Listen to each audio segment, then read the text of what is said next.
있거든요. 신명품.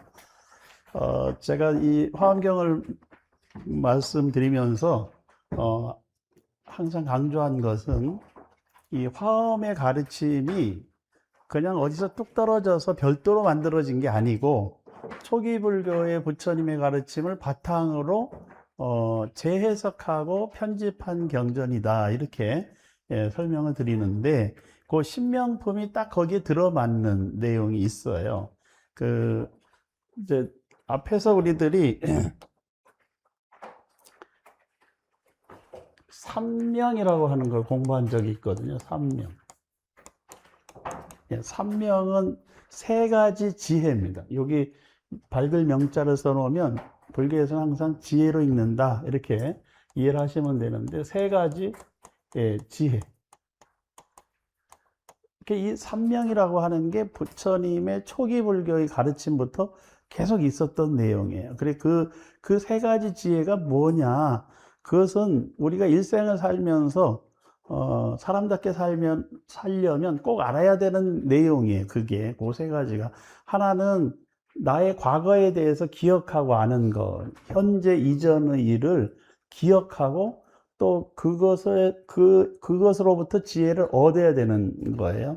그러니까 과거의 경험으로부터 지혜를 얻어내야 된다. 그러려면 과거를 기억하고 분석하고 또 거기서 판단하고 거기서 지혜를 도출해낼 능력이 있어야 되거든요. 그래서 그것을 이제 숙명명, 숙명명.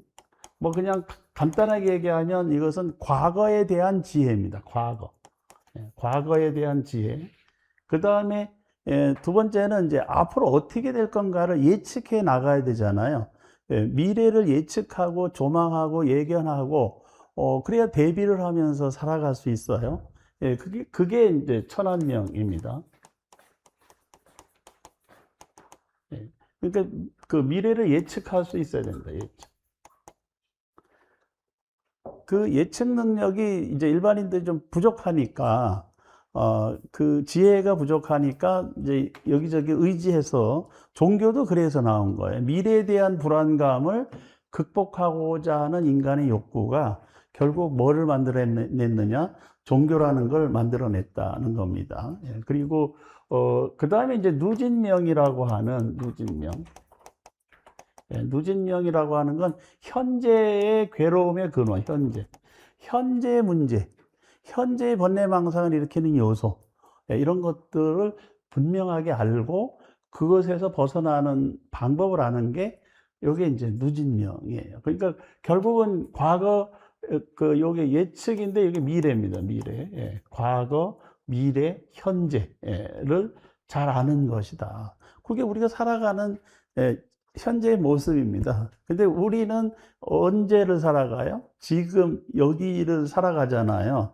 지금 여기를 살아가는데 우리가 바라보는 것은 어디예요? 과거입니다. 내 눈앞에 보이는 모든 현상은 다 과거예요. 일어난 시점에서부터 이미 시간이 흐르고 있는 걸 보는 거지, 동시적으로 본다고 해도 이미 그 동시가 과거다. 아주 그게 뭐 찰나의 미세한 그 시간적 차이가 뿐이 없기 때문에 그냥 우리가 지금 이렇게 서로 동시적으로 움직이고 하는 것 같지만, 제가 여러분들을 보고 여러분들이 저를 보는 이 순간에 보는 순간에 이미 보여지는 것은 과거다. 그러니까 과거를 보고 살아가는 거예요. 그런데 또 오지 않는 미래가 있잖아요. 그 미래는 누구도 경험해 보지 않은 겁니다. 근데 그 미래는 여러 가지 변수들이 조합을 해서 만들어내는 거죠. 그런데 그 중에서도 제일 중요한 건 자신의 의지가 중요하죠. 내가 어떻게 가야 될 건가, 어떤 길을 갈 건가. 그 미래를 위해서 지금 여기서 결정을 하는 겁니다. 그래서 그런데 현재를 살아간다고 하지만 현재는 머물러 있지 않아요. 지금 여기는 찰나로 흘러가 버리죠. 그러니까 현재는 존재하지 않습니다. 근데 현재를 살아간다고 믿는 것이죠. 근데 그 현재가 어떻게 존재한다? 찰나적으로 존재한다. 그래서 찰나적으로 존재하고 찰나적으로 소멸해 가는데, 소멸해 가면 과거, 아직 그게 오지 않으면 미래, 그리고 지금 현재라고 느끼는 것은 지금 여기의 모습이죠. 현재, 지금, 여기, 예, 요 말 중요해요. 지금 여기가 중요하다. 지금은 뭐냐면 시간적인 것이고, 시간. 여기는 공간적인 거예요. 그러니까 저희가 이렇게 만나서 공부를 하는 것은 지금 여기, 그것은 같은 시간에 같은 공간 속에 있기 때문에 만나서 교류를 하는 거죠. 지금, 네, 지금 같은 시간에는 있는데 여기 공간에 있는 사람과 공간 밖에 있는 사람은 못 만나잖아요. 그러니까 그것은 그 한 공간에 있지 않으면 못 만난다. 그런데 같은 공간에 있는데 못 만날 수도 있어요. 시간이 다르면. 어저께 여기 와서 있었던 분들은 오늘 우리 똑같은 공간에 있지만 못 만나잖아요. 그러니까 우리가 만나서 함께 이야기를 나누려면 지금 시간과 공간이 같아야 된다라는 게 전제고, 그 시간과 공간을 이제 점유하고 같이 가는 사람들이 우리입니다. 우리. 예, 우리가 그것을 공유하고 가는 거죠. 그래서 이 세 가지 그 지혜는 매우 중요합니다. 그런데 여기서 이제 그 불교에서 스님들이 말씀하시는 불교적 해석은 이 범주를 넘어서 있어요.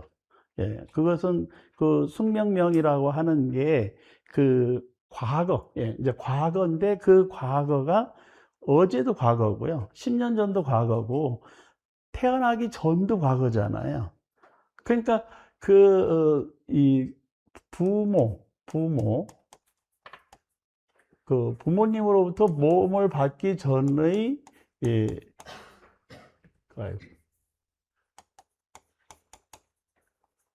부모님으로부터 몸을 받기 전, 부모 미생전에 나는 누구였나?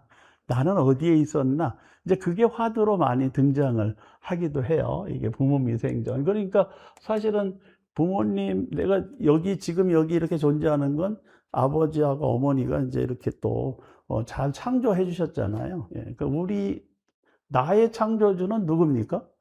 부모님이에요. 예. 저기 위에 계신 분이 아니고 부모님이 나를 창조해 주신 거지. 그러니까 내가 여기에 들어오기 전에, 여기에 태어나기 전에는 어떤 모습이었을까를 이제 궁금해하고, 또 그것에 영향을 받기도 해요. 그래서 그것 때문에 다양한 얘기들도 하죠. 윤회를 했다. 전생이 있다. 그래서 이제 이걸 또 전생으로 설명하기도 하잖아요. 전생. 나의 전생은 뭐였다. 이렇게 또 나는 궁금하기도 해요. 내 전생이 있다면 전생은 뭐였을까? 이제 그래서 거기서 사실은 그 불교에서는 이 과거에 대한 지혜는 부모 미생전의 일종의 화두, 수행의 어떤 그 도구로서 인식되는 화두가 이제 중요하게 작용을 하고 있고, 그런데 이제 요게 또 일부 동양의 많은 종교들, 서양의 일부 종교도 그렇지만 이걸 이제 전생으로 해석해서 설명하기도 합니다. 옳고 그르다거나 맞고 틀리다거나 이렇게 얘기할 필요는 없어요. 그러니까 여기서 이제 우리가 알아야 되는 지혜 중에 하나가 사실을 파악하는 지혜가 필요합니다. 사실. 이거 영어로 팩트. 요즘 뭐 보면 팩트 체크 뭐 이런 얘기 많이 하잖아요. 팩트. 이건 사실. 예, 사실. 이것은 뭐를 사실이라고 하냐. 예, 이거는 관찰하고 검증이 가능한 또는 확인이 가능한 사건, 현상, 일, 이런 것들은 팩트라고 합니다. 사건도 있고 현상도 있고 일도 있고 존재도 있어요. 그게 팩트예요. 팩트. 그런데 진실이라는 거 있죠. 진실. 우리가 누구한테 물어요. 친구한테 친구가 무슨 말을 하면 그거 사실이야? 이렇게 묻기도 하고, 그거 진실이야? 이렇게 묻기도 하는데, 그때 진실은 무슨 의미가 있을까요? 그 트루스라고 하는 진실은 그 사실에 근접하는 이해입니다. 이해. 사실에 근접하는 이해. 사실에 근접하다라고 하는 건 그게 결국 사실이 아닐 수도 있다는 거예요. 진실은. 그래서 그 이해가 사실에 기반한 진실도 있다. 그것은 사실로 드러났으면 사실에 기반한 진실인데, 그 사실을 확인할 수 없는 경우도 있잖아요. 어떤 현상이 있긴 했어. 그런데 그걸 눈으로 관찰하고 경험하고 기록할 수 없는 것도 있단 말이에요. 예. 아니, 내가 마음속으로 어떤 생각을 했는데 표현을 안 했어. 예. 그러면 다른 사람이 알 수가 없잖아요. 그럼 객관적으로 증명할 수가 없는 거예요. 그래서 그게 이제 이해 속에 있는 진실도 있다. 그러니까 요 진실 속에는 사실도 포함되는데 그것을 어떻게 이해했느냐, 그것을 어떻게 받아들였느냐, 그 받아들인 걸 뭐라고 그러냐면 신념체계, 예, 신념체계. 예, 이게 이제 그 종교적으로 또 이렇게 확대돼서 갑니다. 예, 그런데 그 진실도, 예, 진실이라는 것도 합리적으로 수용되려고 그러면 사실에 근거해야 된다. 그래서 여기 신념 체계가 뭐를 만들어내요? 종교, 확대돼서 종교라고 하는 시스템을 만들어내거든요. 그런 거 종교라는 시스템도 사실은 지금 제가 사실은 이렇게 얘기했잖아요. 현상적으로 사실에 근거하고 있을 때 그게 과학적이고 합리적으로 수용되고 이해될 수 있어요. 그런데 이제 많은 종교들이 얘기를 해요. 종교인들이 그거는 말로 설명할 수 없는 거야. 또는 우리가 사실을 이해할 수 없는 현상도 있어. 이렇게 얘기하면서 그 영역을 뭘로 만들어? 신비의 영역으로 자꾸 만들어 갑니다. 그 신비의 영역이 클수록 뭐가 커져요? 종교의 힘이 커져요. 근데 신비의 영역이 적어지면 적어질수록 종교의 힘은 약화되고 줄어든다. 요즘 종교성이 바뀌고 변화하고 있어요. 예, 종교성. 예.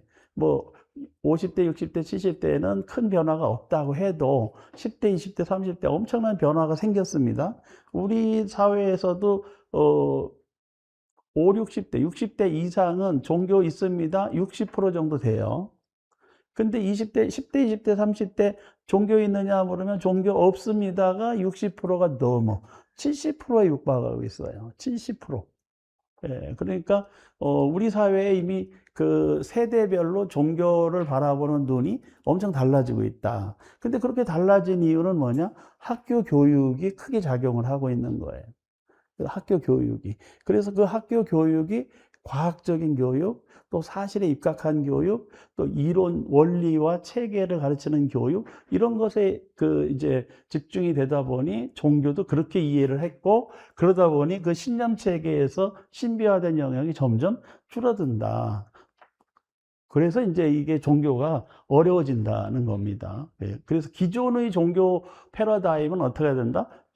많은 종교들이 소멸해 간다는 거예요. 그래서 소멸한 많은 종교들이 있어요. 역사상으로. 수많은 종교가 다 소멸했고, 지금 현재 유지되고 있는 종교가 그래도 불교가 오래됐어요.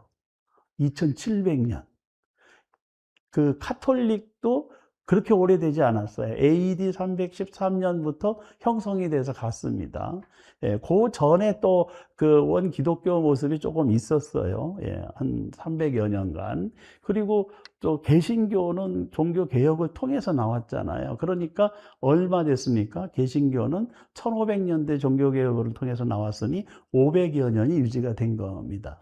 그렇게 보면은 지금 현재 제도화된 종교의 역사는 매우 짧다. 이슬람교도 AD 620여 년경에 622년에 형성이 됐습니다. 그러니까 그 종교 따지면 뭐 한 1400년 정도 유지가 된 거예요. 예. 그래도 불교가 가장 오래 지금 지속되고 있습니다. 근데 불교도 초기 불교 부처님 가르침이 지금 현재 한국 불교에 오기까지 다양한 변화들이 있어요. 그래서 금강경에서 그것을 후 500세라고 얘기하잖아요. 500년 단위로 5번이나 큰 변화가 있었다.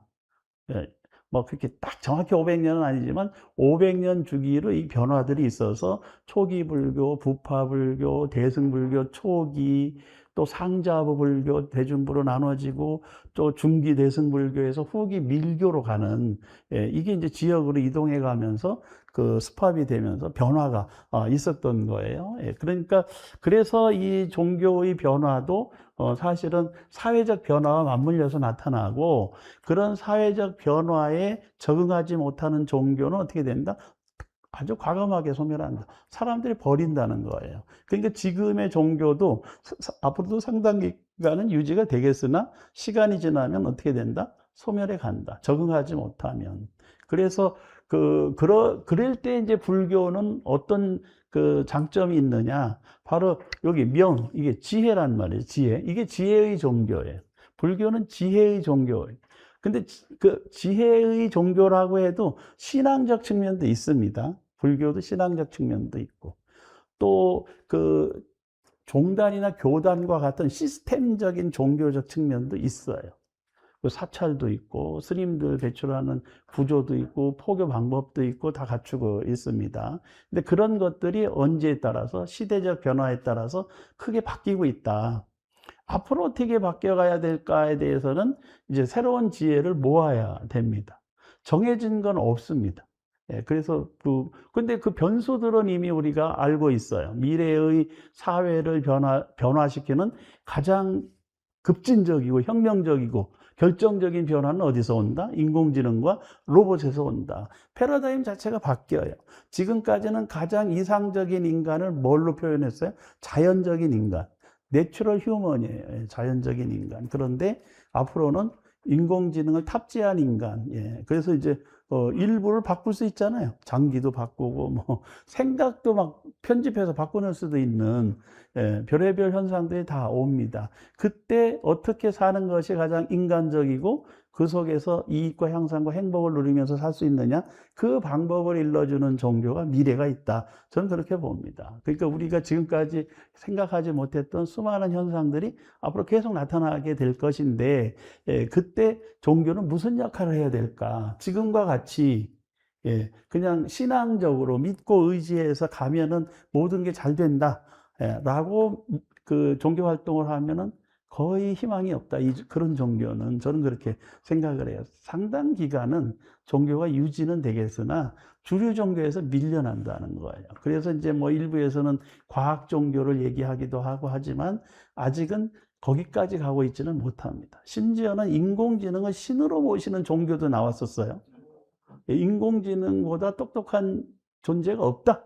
그래서 인공지능을 신으로 모시는 제3의 길이라는 종교가 미국에서 나왔었는데, 그걸 만든 그 분이 교회를 만들었다가 포기했어요.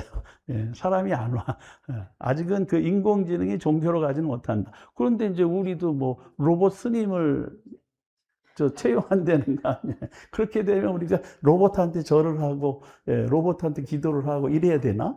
예, 거기까지 간다면 이게 문제가 커. 예. 그래서 그렇게까지 되지는 아니라고 생각을 합니다. 그래서 여하튼, 여기 이제 지금 이 삼명이라고 하는 게 언제부터 설명이 됐다? 부처님 계실 때부터 이거는 부처님께서 전생을 알아야 된다. 과거를, 지난 과거를. 그리고 미래가 어떻게 될지 예측할 줄 알아야 된다. 그게 천한명이다. 그 다음에 현재 괴로움의 근원을 발본색원해서 그 괴로움을 행복으로 바꿀 줄 알아야 된다. 그 속에서 열반의 행복을 누릴 줄 알아야 된다. 그게 부처님의 가르침이었어요. 예. 그런데 이제 이게 이제 이런 가르침들이 다시 뭘로 변화가 됐느냐? 그것은 육통이라고 하는 육통. 육통은 이게 육신통이라고도 육신통. 그래서 신통. 이렇게 신통이라고도 표현을 했습니다. 근데 이게 그 육신통은 또 부처님 설법 속에서 등장을 해요. 근데 이것은 그 육신통은 이타행의 실천 방법이에요. 육신통. 이 삼명은 자리행이라고 하면 육신통은 이타행이라고 볼 수 있습니다. 그래서 자리행의 삼명을 바탕으로 6가지 신통력을 갖춰야 된다. 이렇게 이제 얘기를 하는데, 이거에 대해서도 그 설명이 다양합니다. 부파불교에서. 설명이 다양해요. 그래서 이 육신통 중에 5신통과 나머지 하나를 구분해서 설명하는 경우도 있어요. 그 나머지 수행의 결과로 나타나는 궁극적인 지혜와 힘, 이것은 뭐냐? 그것을 누진통이라고 표현합니다. 누진통. 누진통. 요게 수행의 결과이면서 갖춰야 될 힘이라고 얘기를 해요. 그러니까 육신통 중에 가장 중요한 첫 번째는 누진통이라고 설명하는 견해도 있습니다. 그리고 나머지 6가지니까 5가지가 있을 거 아니에요. 그 5가지는 수행 과정에서 나타나는 부수적 현상이다. 그러니까 거기에 매달리지 말라는 거예요. 부수적 현상이라는 거예요.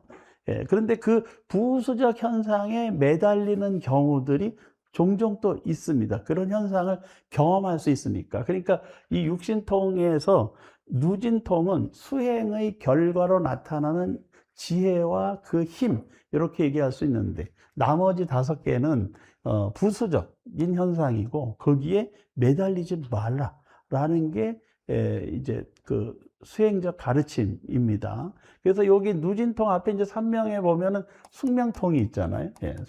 숙명통. 여기 통이라고 붙인 건 뭐냐? 이 지혜를 바탕으로 다른 사람을 이익되게 하고 향상되게 하고 행복하게 해주는 거예요. 그렇게 남을 이익되고 향상되고 행복하게 해주는 사람이 누굽니까? 대승보살. 대승보살.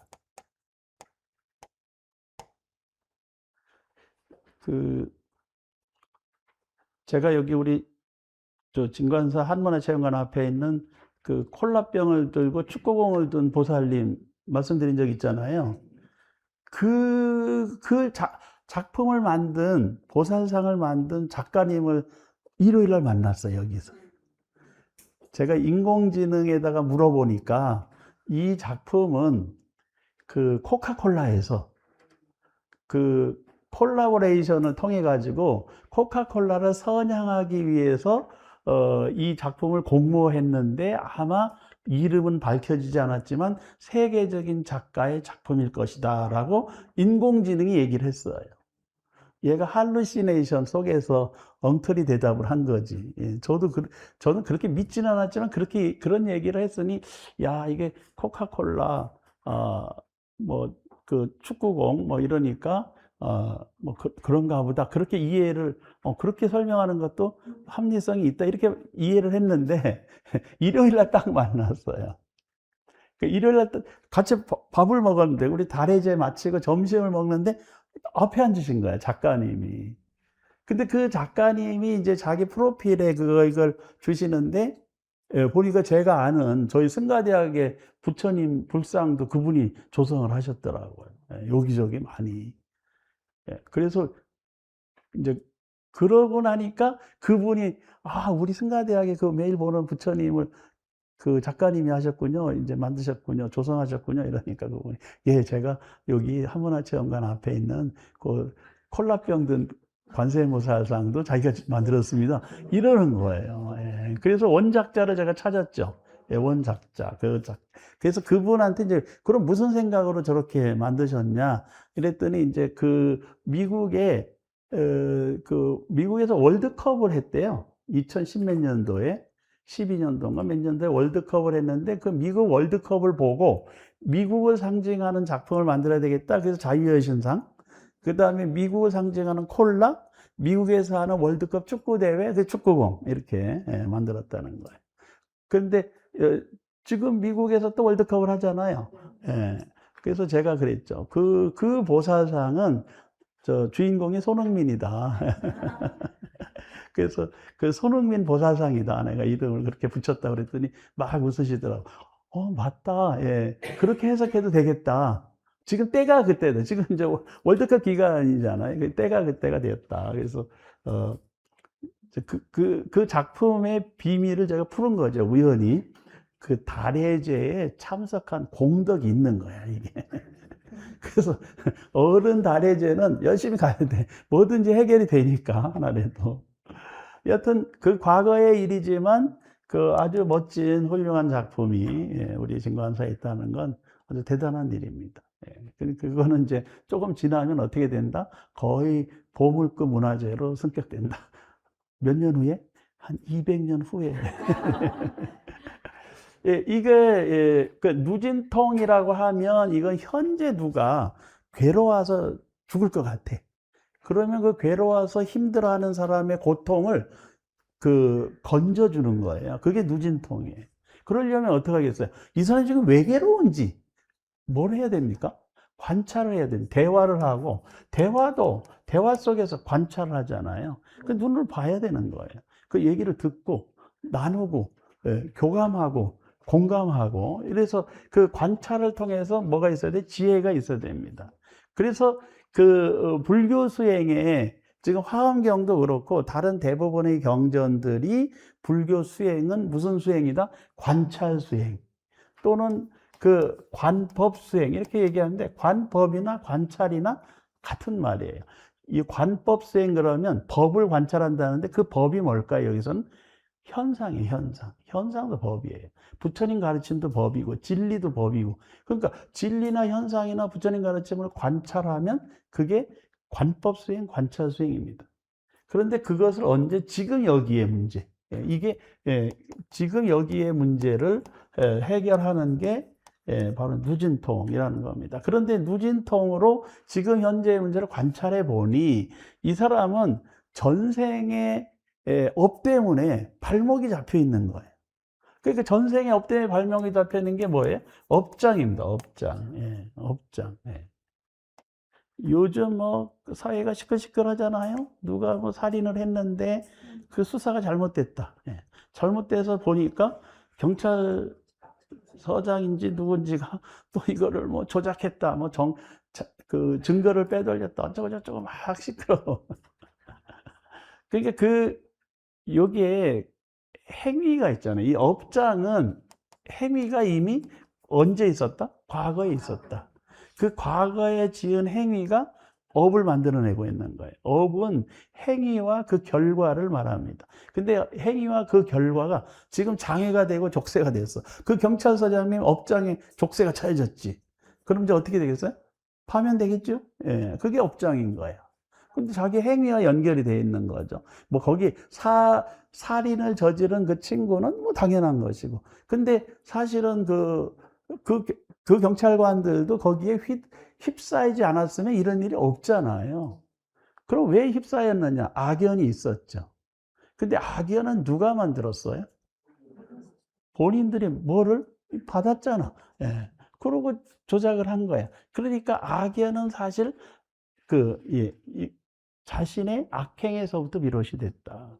공직자는 굉장히 처신을 잘해야 됩니다. 제가 제 이름으로 된 통장에 있는 돈 가지고 해외여행을 갔어. 죄가 될까요? 안 될까요? 근데 제가 제 이름으로 된 통장인데 그게 공금 통장이야. 그걸 가지고 해외여행을 갔어. 죄가 됩니다. 그러니까 같은 내 이름으로 된 통장인데 그게 어떤 돈이냐의 성격에 따라서 다를 수 있다는 거예요. 그러니까 이 돈 문제는 굉장히 민감한 거거든요. 그리고 그 돈이 뭐를 팔았어요? 양심을 판 행위잖아요. 그러니까 업장이 커지는 거예요, 그게. 그래서 한 개인, 저같이 미천한 개인도 조심해야 되겠지만 특히 공직에 나간 사람들은 자신의 행위, 이거 잘 관찰해서 이게 위법이냐 아니냐, 그리고 이게 많은 사람을 해롭게 하는 거냐 아니냐, 이걸 판단해야 되는 거죠. 그래서 이 행위는 그런데 일단 벌어지면 언제가 돼? 과거예요, 과거에. 그러니까 이 업장은 언제 형성이 됐다? 과거에 형성이 됐다. 미래의 업장이 형성되진 않아요. 행위를 안 했으니까. 그런데 과거의 행위라는 거예요, 이것은. 그래서 과거를 잘 기억하고 그걸 관찰하고 분석해야 됩니다. 이 행위를 분석하는 지혜가 있어야 돼요. 그 분석하는 지혜가 있을 때, 이게 올바른 행위인지, 그릇된 행위인지, 선업인지, 악업인지, 무기업인지, 이걸 판단할 수 있어야 되거든요. 그런데 이제 그 숙명이라고 하는 게, 전생, 부모 미생전의 전생부터 이렇게 또 갈 수가 있어요. 계속. 그래서 경전 속에도 보면, 야소다라가 태자비였다가 출가하셨잖아요. 바타카짜야나라는 비구니 스님입니다. 근데 이 바타카짜야나 비구니 스님이 전생을 500생까지 볼 수 있었대요. 500생. 태어나고 죽고 하는 걸 500생까지 들여다볼 수 있는 그런 숙명통을 갖췄다라는 게 경전 속에 있어요. 그러니까 아주 세심하고 면밀하게 자신의 업을 들여다보면 여기 업 속에 담겨져 있는 과거가 보인다. 이렇게 말할 수 있는 거예요. 그런데 그러면 대개가 다 그렇게 수행을 했느냐? 그건 아니에요. 그런데 위대한 비구니라고 하는 책이 있습니다. 위대한 비구니 메모했다가 한번 필요하면 사보셔도 되고, 위대한 비구니, 이건 비구니 스님들의 수행 이력을 설명한 거예요. 근데 부처님의 직제자들, 부처님 계실 때 출가해서 수행한 부처님의 직제자 중에 비구니 스님들만을 이렇게 수행 과정과 또 득도하고 깨달으면 개송 이런 것들 잘 설명해 놓은 책이 위대한 비구니, 백도수 선생님이 번역하셨나? 아마 그렇습니다. 2권으로 되어 있습니다. 거기에 보면 이런 얘기들이 있어요. 근데 거기에 많은 비구니 스님들이 그런 숙명통을 하셨다. 그래서 아란의 경지에 도달했다. 이런 얘기들이 있습니다. 그래서 그 경지가 어떤 것인지는 저도 제가 숙명통을 한 사람이 아니기 때문에 제 어제 일도 까먹는데 남의 전생의 업을 어떻게 보겠습니까? 근데 어쨌든 비구니 스님들 중에서 숙명통을 하셨다는 분들의 기록이 꽤 있다. 꽤 있다. 그리고 그때 비구니 스님들이 어떻게 수행을 하셨을까에 대해서도 그 책 속을 보면 알 수가 있습니다. 근데 그 책 속에 들어있는 수행 방법 중에서 요거는 가시나 수행법이 있습니다. 가시나 수행법. 가시나 수행이 아니고 가시나 수행이에요. 가시나 수행은 이 가시나라는 말이 우리말로 하면 두루 채우다. 온 세상을 확 채우다. 이런 표현인데 두루 채우는데 두루 채우는 수행 방법에 10가지가 있습니다. 그러니까 10가시나 수행이라고 초기 불교에 나왔어요. 근데 이 가시나 수행은 부작용이 좀 있었던 것 같아요. 왜냐하면 초기 불교에서 약간 비구니 스님들 수행에서 설명이 됐다가 불교 수행이 체계화되고 제도화된 이후에는 이게 등장을 하지 않아요. 경전 속에. 그러니까 그 얘기는 초기에 부처님 가르침이 수행 방법이 체계화되지 않았을 때는 이게 일부 있었으나 체계화되면서 부처님 가르침의 수행 방법으로 정리가 되었다. 이렇게 얘기할 수 있는데 가시나 수행이 지금도 쓰여지고는 있어요. 그게 뭐냐? 대상을 관찰하는데 이게 일종의 사마타 수행과 연결이 되고는 있습니다. 근데 가시나 수행이라고는 설명을 안 하더라고. 근데 여기서 관찰의 대상이 10가지가 있어서 10종 가시나가 있는데 그 중에 아주 핵심적인 4가지가 지수화풍이에요. 지수화풍. 그 다음에 색깔의 4가지가 있습니다. 청색, 황색, 백색, 흑색, 검은색, 해가지고 4가지가 있어요. 청색, 황색, 백색, 녹색? 아니요, 녹색이 아니고. 빨간색, 적색. 빨로파죠, 빨로파. 빨로파에 흰색이 하나 있습니다. 색깔이 4개가 있어요.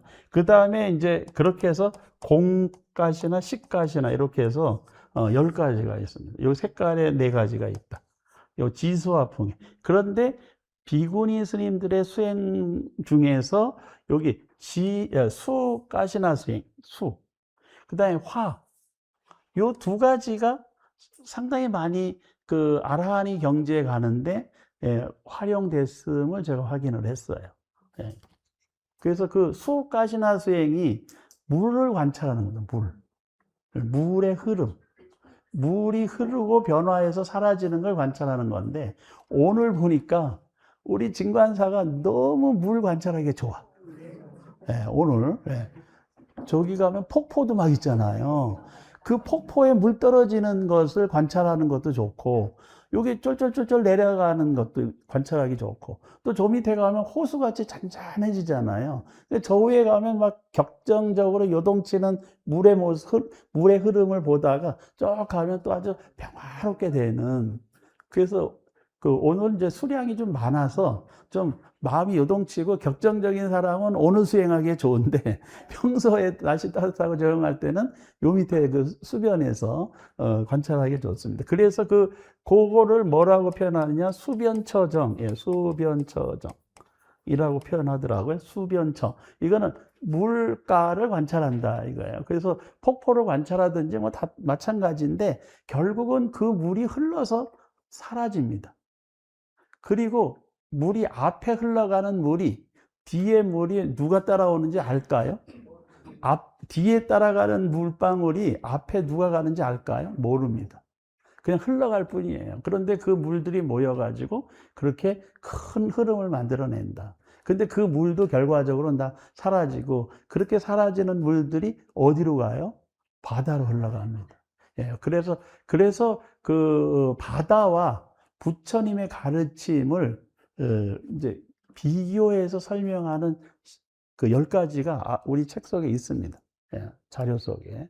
예, 그래서 이제 나중에 한번 더 설명을 드리겠는데, 바다의 모습하고 그리고 부처님의 가르침의 모습이 유사하다.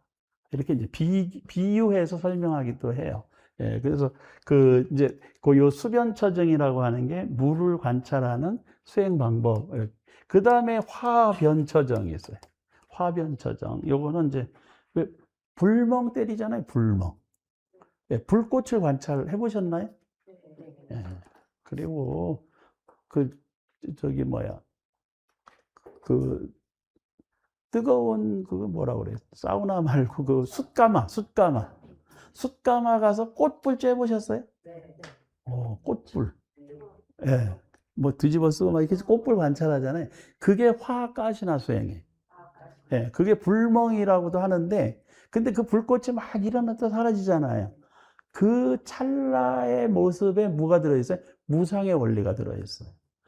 이 사라지는 불꽃이 나는 이런 불꽃이야 라고 얘기하고 가나요? 그냥 사라집니다.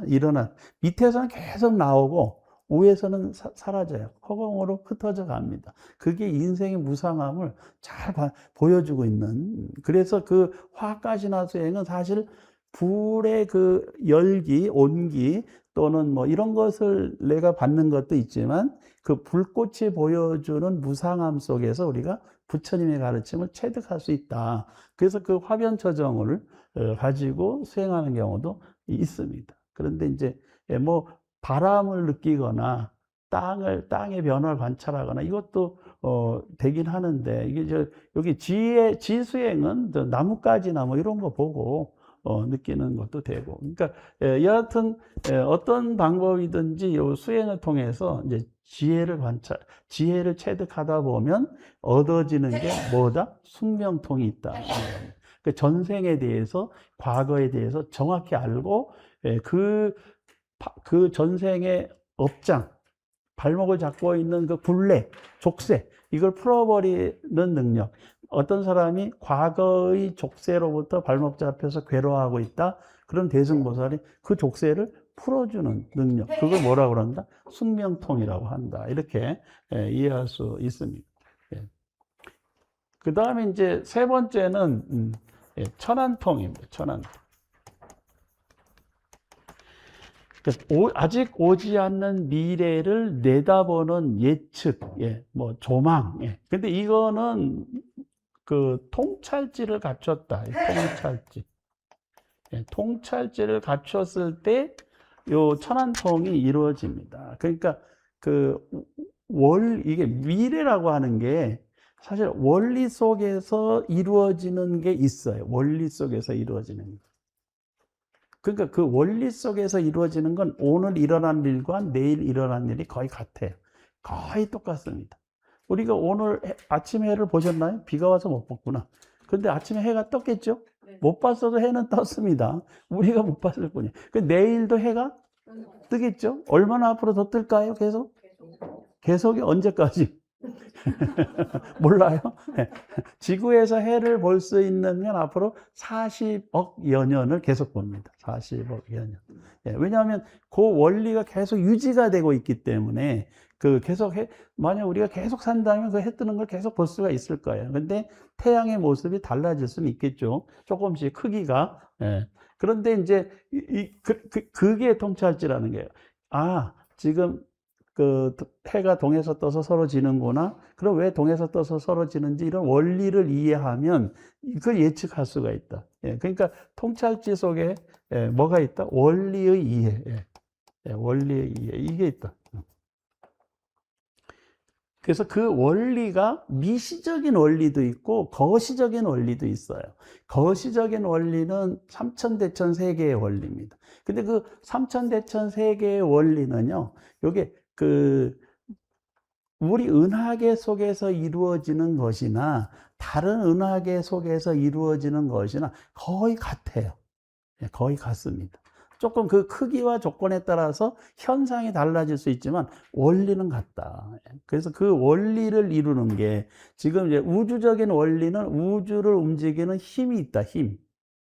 그건 누가 준 게 아니라 저절로 형성이 된 건데, 저절로 형성이 됐다는 건 빅뱅이 일어나면서 우주 먼지가 흩어졌는데 그 우주 먼지가 이렇게 서로 돌면서 이게 부딪히기 시작해가지고 뭉쳐지기 시작을 했어요. 그게 뭉쳐지면서 뭐를 갖게 돼요? 질량, 무게를 갖게 돼요. 그 무게를 갖게 되면 그 무게에 따라서 뭐가 나타난다? 중력이 형성이 된다.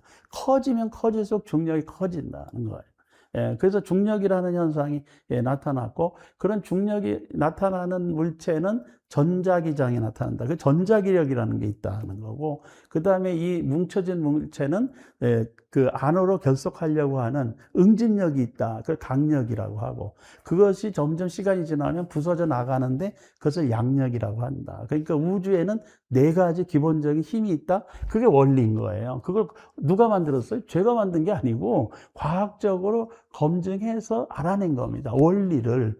그게 그런 그 원리를 알면, 아, 저 달이 지금 내일은 어떻게 될지 모레는 어떻게 될지 우리가 예측해서 안다는 거예요. 그러니까 저 달이 우리를 가까이 돌면 뭐가 생긴다? 저기 뭐야, 해수면이 높아진다. 그 다음에 그 밀물이죠. 그 다음에 그 멀리 가면은 해수면이 낮아진다. 그러니까 조수 간만의 차이가 생긴다라는 것을 우리가 뭐를 통해서 알았다? 원리를 통해서. 근데 그 조수 간만의 차이의 핵심의 원리는 뭐예요? 중력이 중력. 중력이 크게 미치면 많이 끌려가고 적게 미치면 적게 끌려가고, 그 적게 끌려가나 많이 끌려가느냐에 따라서 해수면이 오르락내리락 한다. 그러니까 우리가 그 뭐 조수 간만의 차를 이제 기록을 해가지고 뭐 저기 수산업에도 이용하고 하잖아요. 그러니까 그래서 그 원리로 미래를 예측할 수 있다는 거죠. 일기예보, 그거 기압의 변화로 예측하는 거예요. 그리고 거기서 바람이 어떻게 불지, 비가 어떻게 올지 다 뭘로? 우리는요, 지금 천안통을 다 가지고 있는 거예요. 스마트폰 누르면 다 나오잖아. 뭐 시간 단위로 내일 뭐 한 달까지 예측이 다 되잖아요. 예측 못하는 게 있어. 예측 못하는 게 주식 가격을 예측을 못해. 환율도 예측을 못해. 이거는 그런 이 시스템 속에서 이루어지면 예측이 가능한데, 여기에 인간의 욕망과 권력의 작용이 들어있어요. 그러니까 왜곡이 일어난다. 왜곡. 이 미래가 현재 왜곡시킨다는 거예요. 왜곡. 그 왜곡시키는 주체들이 있어요. 그 왜곡시키는 주체들이 자기는 왜곡을 시켰으니까 잘할 것 같은데 자기가 왜곡시켜 놓고도 미래를 몰라. 이렇게 될 줄은 몰랐지. 막 올라갈지 막 떨어질지 아무도 모르는 거예요. 근데 안 인간들이 있지. 안 인간들이. 그 인간들은 돈을 벌더라고.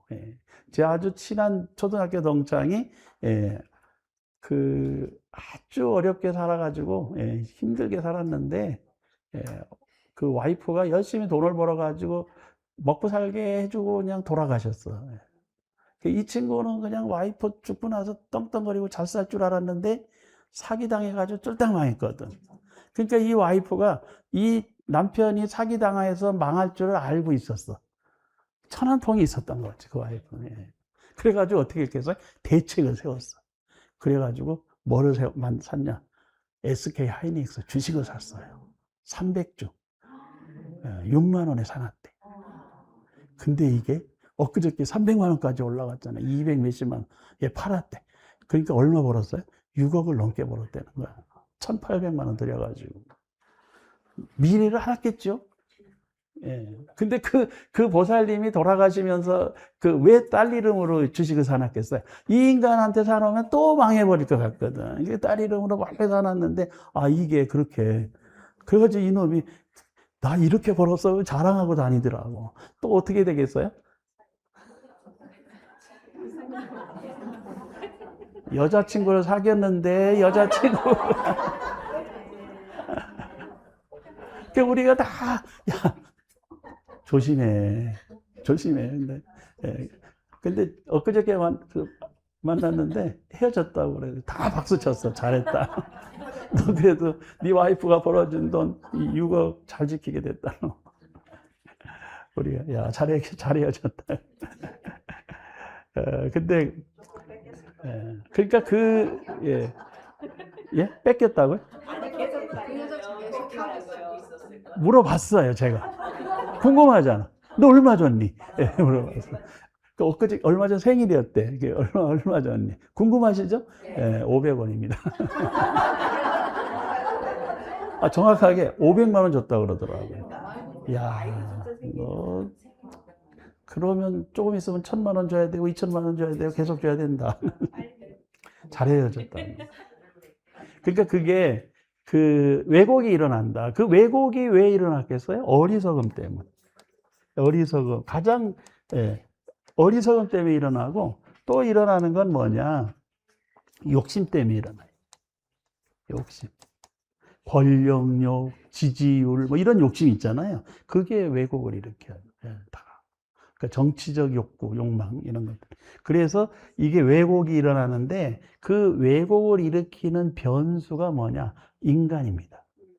그래서 이 천안통을 하려고 그러면 갖춰야 될 지혜가 있어요. 그게 뭐냐면 인간관계인데 관계의 원리예요. 예, 그 관계의 원리가 아주 객관적이고 냉정하고 이성적으로 진행이 되면 그건 법연입니다. 법연.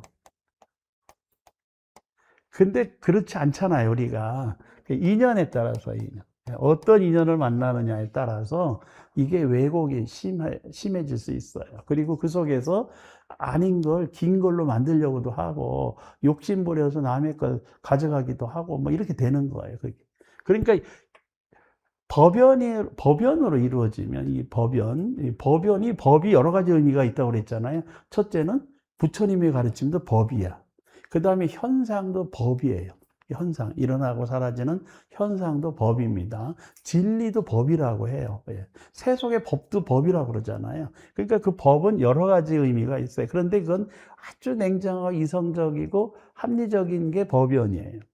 그런데 그 법연을 넘어선 인연이 있다, 인연. 예. 그 인연을 악화시키면 그게 뭐겠어요? 악연입니다. 악연. 그래서 세상에는 세 가지 인연이 있습니다. 예. 선연이 있고, 악연이 있어요. 선연과 악연이 있고, 근데 무기연도 있습니다. 무기연. 예. 이건 선도 아니고 악도 아닌 인연도 있는 거예요. 가장 이상적인 게 이거예요. 무기연. 예. 그러니까 그 무기연이 무기업을 만듭니다. 이건 선이나 악으로 기록되지 않는 업이다. 기록되지 않는 연이다. 그러니까 우리가 그냥 담담하게 그냥 일상적으로 이렇게 만나면 우리들은 법연으로 맺어진 거예요. 법연으로. 예, 법연으로 맺어졌는데 그러다 보니까 이 선연, 악연, 무기연 중에서 어느 거겠어요? 선연이 많은 거예요. 선연이. 왜? 서로 선한 영향력을 미치거든요. 근데 그렇다고 해서 우리가 선한 영향을 미친다고 전부가 막 그 친구처럼 지내진 않잖아요. 예. 뒤통수만 보고 가시잖아요. 그러면 뭐다? 무기연이다. 그러니까 이게 그러니까 선도 아니고 악도 아닌 보통의 일반적인 여여한 인연이 좋은 거예요. 그게 바람직하고 그게 오래 가는데 너무 좋다 하다 보면 거기서 부쩍 또 넘어간다니까. 그게 너무 좋은 게 뭘로 바뀌어요? 악연으로 바뀌어요. 선연이 없으면 악연도 없다, 이게. 근데 악연이 있어서 선연이 생기는 거 아니에요. 선연 속에서 악연이 나오지 애초부터 악연은 없어요. 예. 근데 그 악연이 되는 것은 결국은 내 욕심이 악연을 부른다. 예. 그 욕심. 저도 우리 아버지 이런 얘기하면 또 우리 아버지가 또 신경질 내실 텐데 돌아가셨는데 우리 아버지가 제가 아는 사기만도 몇 건을 당하셨거든. 사기를. 근데 유심히 관찰했어요. 우리 아버지를 보고 관찰했어요. 왜 우리 아버지가 어리석으신 건가? 예, 어리석어서 사기를 당할까? 옆에서 보면 다 아는데, 예. 어느 보살님한테 돈을 3천만 원을 빌려주셨다는 거예요. 그런데 우리 아버지가 저를 부르시니, 야, 큰일 났다. 이게 돈 뜯기게 생겼다. 얼마 빌려주셨는데? 3천만 원이야? 누구한테요? 저 보살님한테 빌려줬다. 그 보살님이 얼굴도 이쁘장하고, 또 막 음식 솜씨가 있어 막 뭐 음식도 갖다 주고, 그러니까 이제, 예, 그때 또 우리 어머니는 돌아가셨어. 예, 그러니까 또 외롭기도 하고, 그러니까 뭐 살살하니까 금방 좀 쓰고 드릴게요 하고는 3천만 원 갖고 가셨다. 예. 그래서 왜요? 뭐 그분이 주시지 않을까요? 뭐 그랬더니 아유 큰일 났다. 야. 왜요? 네가 한번 가봐라. 이래가지고 제가 가봤거든요. 그래서 그분을 딱 만나는 순간에 제가 이거는 힘들다. 돌아가실 때가 된 거예요. 그분이. 제가 얼굴 보고 며칠 후에 돌아가셨다니까요. 앉아 계시는데 아닌 거야, 이거는. 저건 돈 달라 소리 하면 안 돼. 돈 달라 소리 하는 동안에 그냥 눈앞에서 돌아가실 것 같아. 그래서 내가 그 사기를 당하는 게 몇 건이나 있어요. 그래서 그때마다 제가 또 해결사로 나서가지고. 제가 좀 똑똑하잖아요. 그러니까 우리 아버지는 저를 믿고. 근데 그 해결 하나도 못했어. 예. 못한 이유가 뭐냐? 아버지가 그 좋은 마음으로, 우리 아버지는 좋은 마음으로 하신 거야. 그냥 주신 거야. 예. 뭐 돈 줬다는 그 증서도 없어. 그냥 준 거예요. 뭐 1, 2천만 원 그냥 주시더라고. 나는 1, 200만도 받아본 일이 없는데. 그런데 그렇게 좋은 마음으로 하신 건 선연이나 돌아오는 게 악업이었어요. 악연이었어요. 예. 근데 그 관계 속에서 그럴 수 있잖아요. 뭐, 있으면 좀 사기도 당해도 돼. 예. 우리 아버지가 돈이 있으니까 줬겠지. 여기서 빌려서 저쪽에 주진 않았어. 그건 너무 다행이다. 그런데 우리 아버지의 심리를 내가 꿰뚫어 본 게 있어요. 작은 이자에, 은행 이자보다 조금 높은 이자에 왜 욕심을 부리냐? 그냥 은행에 넣어놓고. 예. 아들 차나 좀 사주고 그러시지. 그래서 제가 그래서 이름을 붙였어요. 그 욕심, 작은 욕심, 그걸 거끄렁 욕심이라고. 거끄렁 욕심이라고 이름을 붙였습니다. 그래서 내가 우리 아버지 때문에 거끄렁 욕심을 버리는 걸 배웠어요. 안 그랬으면 저도 똑같았을 거야, 지금. 예. 인생에 남는 게 없어. 그래서 여기 이제 그 선연, 악연, 뭐 무기연은 제가 이름을 붙인 건데 원래 선악으로만 구분을 하잖아요. 근데 선도 아니고 악도 아닌 게 있단 말이에요. 우리가 그게 가치를 부여하지 않으면 되는 것인데, 근데 자꾸 가치를 부여하다 보니 그 해석에 따라서 선도 되고 악도 되고, 그게 뭐에 따라서 관계에 따라서.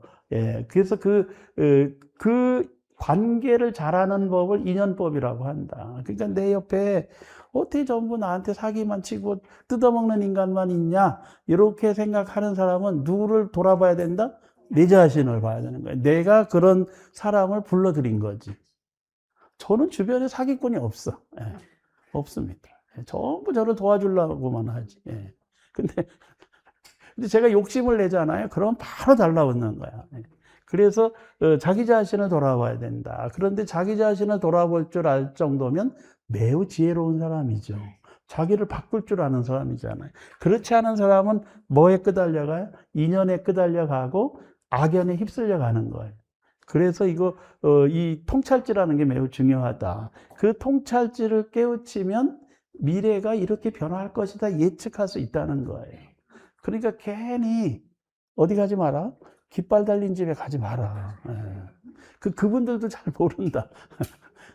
알면 본인이 왜 그렇게 사시겠어요? 본인 미래를 모르니 그래 사시는 거지. 저도 뭐 한때 뭐 눌린 굿을 해라, 뭐 내린 굿을 받아라, 뭐 해가지고 굿을 10번이나 우리 어머니가 해주셨잖아요. 근데 우리 어머니는 지혜로워서 굿은 하셨지만 저한테 무슨 굿을 해주셨겠어요? 내린 굿이었겠어요? 눌린 굿이었겠어요? 눌린 것도 사실 안 해도 돼. 알고 봤더니 뭐 신병이 아니야 제가. 다른 것 때문에 병이 난 거. 근데 옆에서 자꾸 주변에서 뭐 굿을 해야 낫는다 그러니까 그때 병원에 가서 입원을 해서 치료를 받았는데도 안 나. 그것도 병원 이름 얘기하면 또 명예훼손이 되나 이거? 연세대학병원에 입원을 했는데도 못 고쳤다니까요. 고려병원에서도 입원했었잖아. 근데 왜 그때는 그 병명이 없었어요. 그러니까 이제 다 자꾸 여기 깃발 달린 집에 가서 뭐 하다 보니 이제 이들이 업자로 또 연결이 돼 있어. 그래가지고 그래서 열심히 하다 보니까 제가 무속에 대해서 너무 잘 알게 됐어요. 그건 또 고마운 일이지. 그래서 그래서 이제 이 미래를 예측하는데 세 가지 방법이 있잖아요. 하나는 영매에 의지하는 점술, 그 다음에 이제 인상에 의지하는 관상, 상술, 그 다음에 역술, 사주팔자에 의지하는 역술, 이런 세 가지가 있는데 그런 점술, 상술, 역술로 운영하는 집을 뭐라고 불러요? 안 가보셔서 잘 모르시는 거야. 점집이라고 부르잖아요. 점집. 안 가보셔서 모르시는 거야, 용어를. 전문 용어로 점집이라고 그런다. 근데 매일 절하면서 하시면서 사는 집은 무슨 집이라고 그런다? 절집. 이것도 너무 전문 용어인가? 절집이? 그러니까 우리 민간에 일반 집이 있다고 하면 거기서 약간 벗어난 집이 점집이 있고 절집이 있는 거예요. 이게 종교 영역이라면 종교 섹터. 그 종교 섹터에 한국은 점집과 절집이 있었는데 요즘은 당집이 또 생겼네. 당집, 교회당, 당집, 예배 당집이 생겼잖아요. 근데 이제 이게 점집도 그렇고 절집도 그렇고 당집도 그렇고 전부 위기로 가고 있어. 그 이유가 뭐냐면 이런 지혜가 점점 어떻게 돼요? 과학적이고 합리적으로 확대되고 있다. 인간의 지능이. 그래서 이 세 가지라고 하는 이제 삼명에서 이 삼명이 삼통으로 가는 것은 뭐의 차이예요? 자기의 지혜를 형성하면 삼명, 이타행을 실천하면 삼통, 육통으로 간다. 조금 쉬었다 할까요? 쉬었다가 이제 육통, 신명 설명하겠습니다. 지금 이제 육통에 대해서 설명을 드리고 있는데, 그 네 번째가 타심통입니다. 타심통.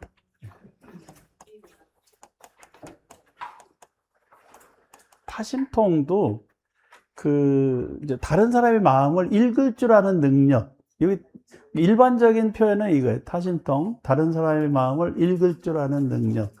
근데 다른 사람의 마음을 읽을 줄 아는 능력이 어떻게 형성이 되느냐.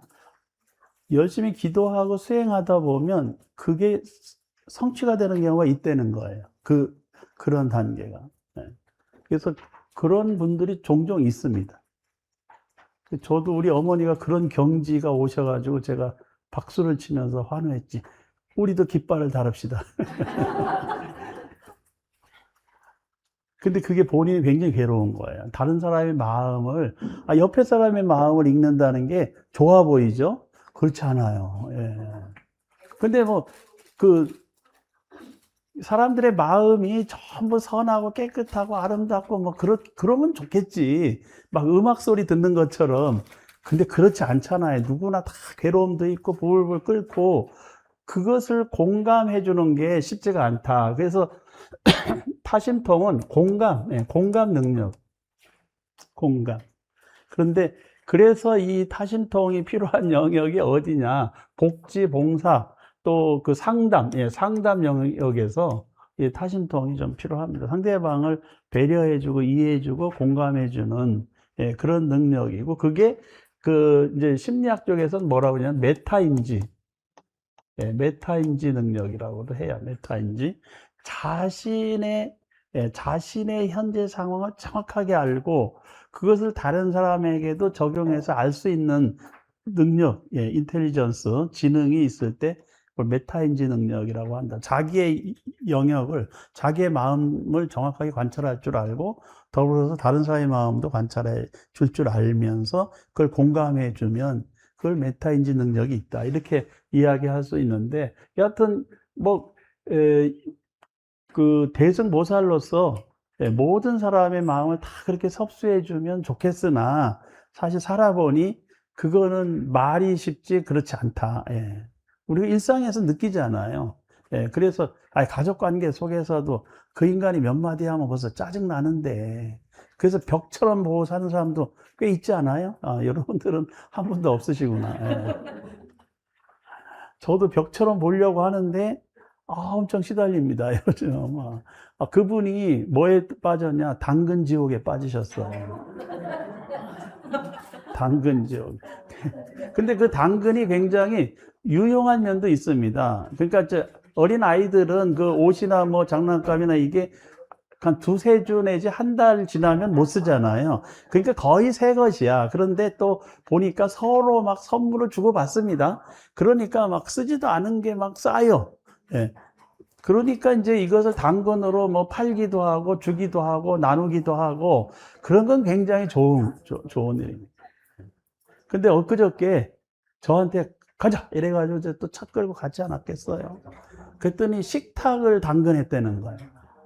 봤더니 그 식탁의 상판이 대리석이야. 내가 그 자리에서 화가 푹 나더라고. 아니, 이거 얼마 전에 10만 원 줬대. 근데 그 실제 가격은 얼마냐? 170만 원짜리라는 거예요.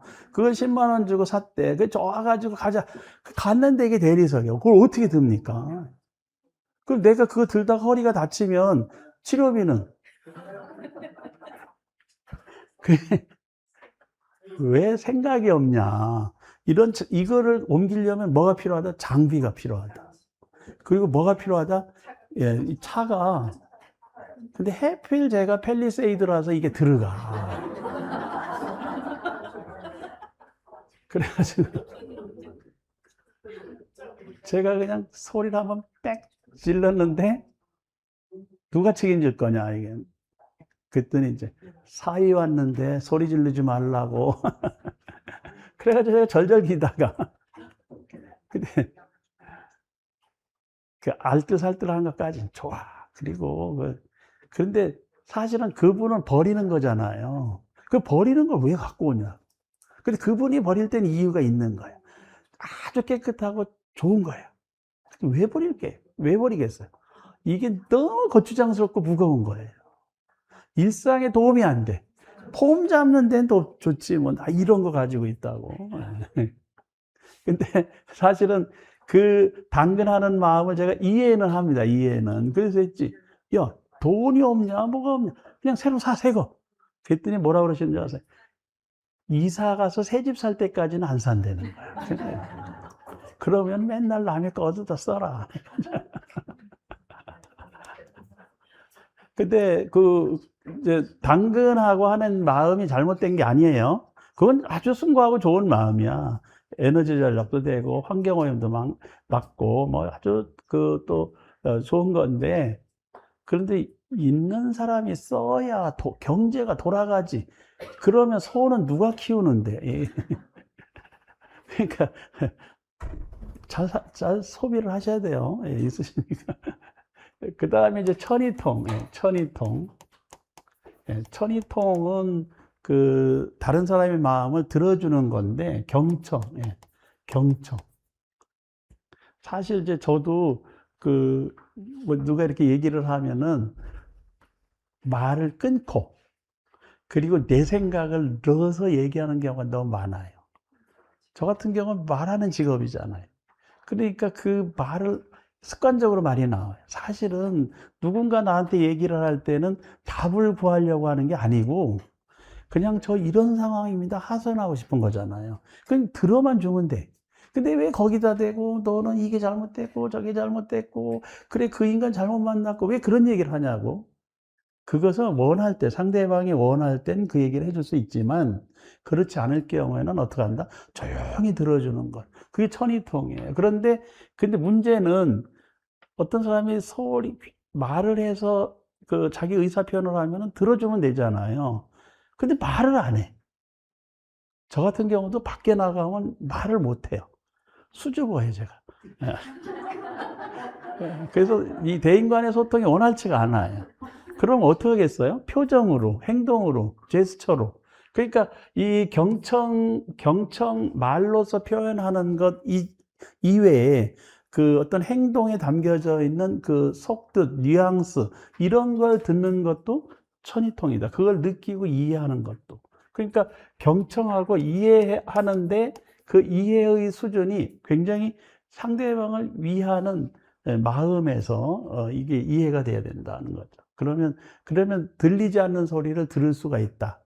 예, 우리는 뭐 그 돌종을 친다, 뭐 돌로 다 종을 만들어 놓고 그걸 종을 친다고 하는데 사실은 그 돌이 종은 아니잖아요. 쇠종이어야 소리가 제대로 나는 거죠. 근데 그 돌종을 치기도 하고 뭐 여러 가지 표현들이 있는데 그것은 그 이면에 감춰져 있는 의미들을 이제 깨우치는 거죠. 예, 그래서 사람의 관계 속에서도 말로 다 표현하지 못하는 내면의 감정, 정서 이런 게 있죠. 감정, 예, 또는 그 정서, 예. 그런 것들을 이해해 주는 것도 천이통에 속한다는 겁니다. 그래서 이제 부처님의 설법도 세 가지 유형이 있어요. 세 가지 유형.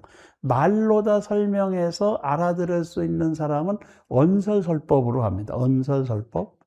말로 설명하는 거죠. 두 번째는 근데 그 언설설법이 누구냐? 중근기, 중품 중생의 중근기가 언설설법이에요. 말로 해서 알아들을 수 있고 하나를 설명해 주면 그걸 이해하고 깨우쳐서 자기 것으로 만들 수 있는 사람이 누구다? 적어도 중품 중생이에요. 그러니까 절에 가면 그 부처님께서 이렇게 가고 계시잖아요. 가운데 손가락. 이게 중품 중생을 의미합니다. 언설설법을 하고 있다. 그런데 그 어떤 경우는 이렇게도 하고 있잖아요. 이건 상품이에요. 그 상품은 언설로 설명할 필요가 없어요. 어느 상태에 선정 속에서 메시지를 전달하기 때문에 굳이 말로써 설명하지 않아도 깨우치는 근기가 있다는 거예요. 그런데 그게 아니고 아예 이해를 못하는 사람도 있잖아요. 그런 사람은 어떻게 해요? 손을 붙잡고 끌고 가서 행동으로 보여줘야 된다. 그 행동으로 보여주는 설법. 이게 말로 설득하는 게 아니라 이거 이렇게 하는 거라고 직접 보여주는, 모범을 보여주는 것, 위의 설법. 예, 위의 설법. 그러니까 선정설법, 언설설법, 위의 설법. 세 가지 유형이 있다는 거예요. 그래서 상근기는 선정설법으로. 그러니까 조용히 명상, 참선, 선정 속에 들어가서 메시지를 전하는 방법이 있고, 그 다음에 언설설법, 말로 하나씩 일일이 설명해 주는 건 언설설법. 근데 말로 해도 못 알아들어요. 이해가 안 돼. 그럴 때 위의설법, 행동으로 보여줘야 된다. 그리고 행동을 하도록 이끌어줘야 된다. 이게 경전 속에서 그런 행동으로 이끌어서 설법이 돼서 아라한의 경지에 도달한 사람이 지계제일 우바리존자 같은 분이 있다. 예. 언설설법은 이제 안한존자 같은 분들은 언설설법이죠. 그러나 안한존자도 열심히 부처님 가르침을 듣고 다 외웠지만 그걸 깨우치진 못했잖아요. 그러니까 부처님이 열반하시고 나서 1차 경전결집 할 때 마가섭존자가 지적을 했어. 그대는 아직 아라한과에 도달하지 못했다. 그러니 이 1차 경전결집에 들어올 자격이 없다. 그래서 안 들여보내니까 그 문 앞에서 일주일 동안 선정에 들어서 깨우치고 자기가 문을 열고 들어갔잖아요. 그래서 제1차 경전결집이 이루어진 겁니다. 그런데 사리불이나 목련존자, 마하가섭존자 같은 상품 상생의 근기는 굳이 그렇게 말을 열심히 해서 설명할 필요가 없어요. 한마디만 해주면 본인들이 선정 속에 들어가서 다 깨우쳐. 원리만 얘기해주면 다 깨우쳐요. 그래서 그 경전에 보면은 설법의 내용이 선정설법, 언설설법, 위의설법 이 세 가지가 고루 나타난다. 뭐에 따라서 결정이 돼? 근기에 따라서. 근데 이 천이통, 경청, 이해도 결국 상대방의 근기에 따라서 말하는 걸 들어주는 사람, 같이 그냥 그 이미지네이션으로 서로 이해해주는 사람, 아니면 행동으로 보여주는 사람 다 다른 거죠. 예, 그러니까 이건 이타행을 하는데 필요한 능력이다. 이렇게 볼 수 있어요. 신족통, 예, 신족통. 이것은 이제 달려가서 예, 그 손 잡아주는 것, 예, 보듬어 주는 것, 예, 함께 예, 이해해 주는 것 이거죠. 신족통은 옛날에는 뭐 경신술이니 몸을 가볍게 해서 이렇게 축지법을 쓴다 뭐 이렇게 설명한 경우도 있었습니다. 근데 축지법은 다 쓰고 있지 않아요, 요즘? 현대인들이? 여러분들도 축지법 써서 여기 오셨죠? 집에서 걸어왔어요? 버스 타고 오거나 승용차 끌고 오거나 뭐 택시 타고 오거나 아 그게 축지법이지. 비행기 타는 거 축지법이에요. 거리를 단축시켜서 가지 시간을 단축시키잖아요. 빨리 가서 속도를 통해서. 그러니까 어떻게 보면 이게 그 신적통이 그렇게 아주 그 옛날에는 그런 게 없었으니까 그렇게 설명하는 게 의미가 있었으나 지금은 아이 그렇게 신적통을 설명하면 다 우리 육신통 한 사람들이라니까요. 천이통도 뭐 스마트폰으로 다 듣고 뭐 전부 하잖아요. 그러니까 그래서 신적통을 그렇게 설명하기보단 내 손길이 필요한 사람을 직접 달려가서 직접 달려가서 뭘로? 몸으로. 몸. 그러니까 신어팽이죠, 신어팽. 그러니까 우리가 뭐 절에 법회가 있어요. 초하루 법회. 초하루 법회에 내가 직접 와가지고 동참한 사람, 전화로 동참한다고 하고 그냥 집에서 혼자 기도하는 사람, 그렇잖아요. 공덕이 어디가 더 크겠어요? 직접 온 사람은 왜 공덕이 크냐? 몸으로 했으니 신업. 예.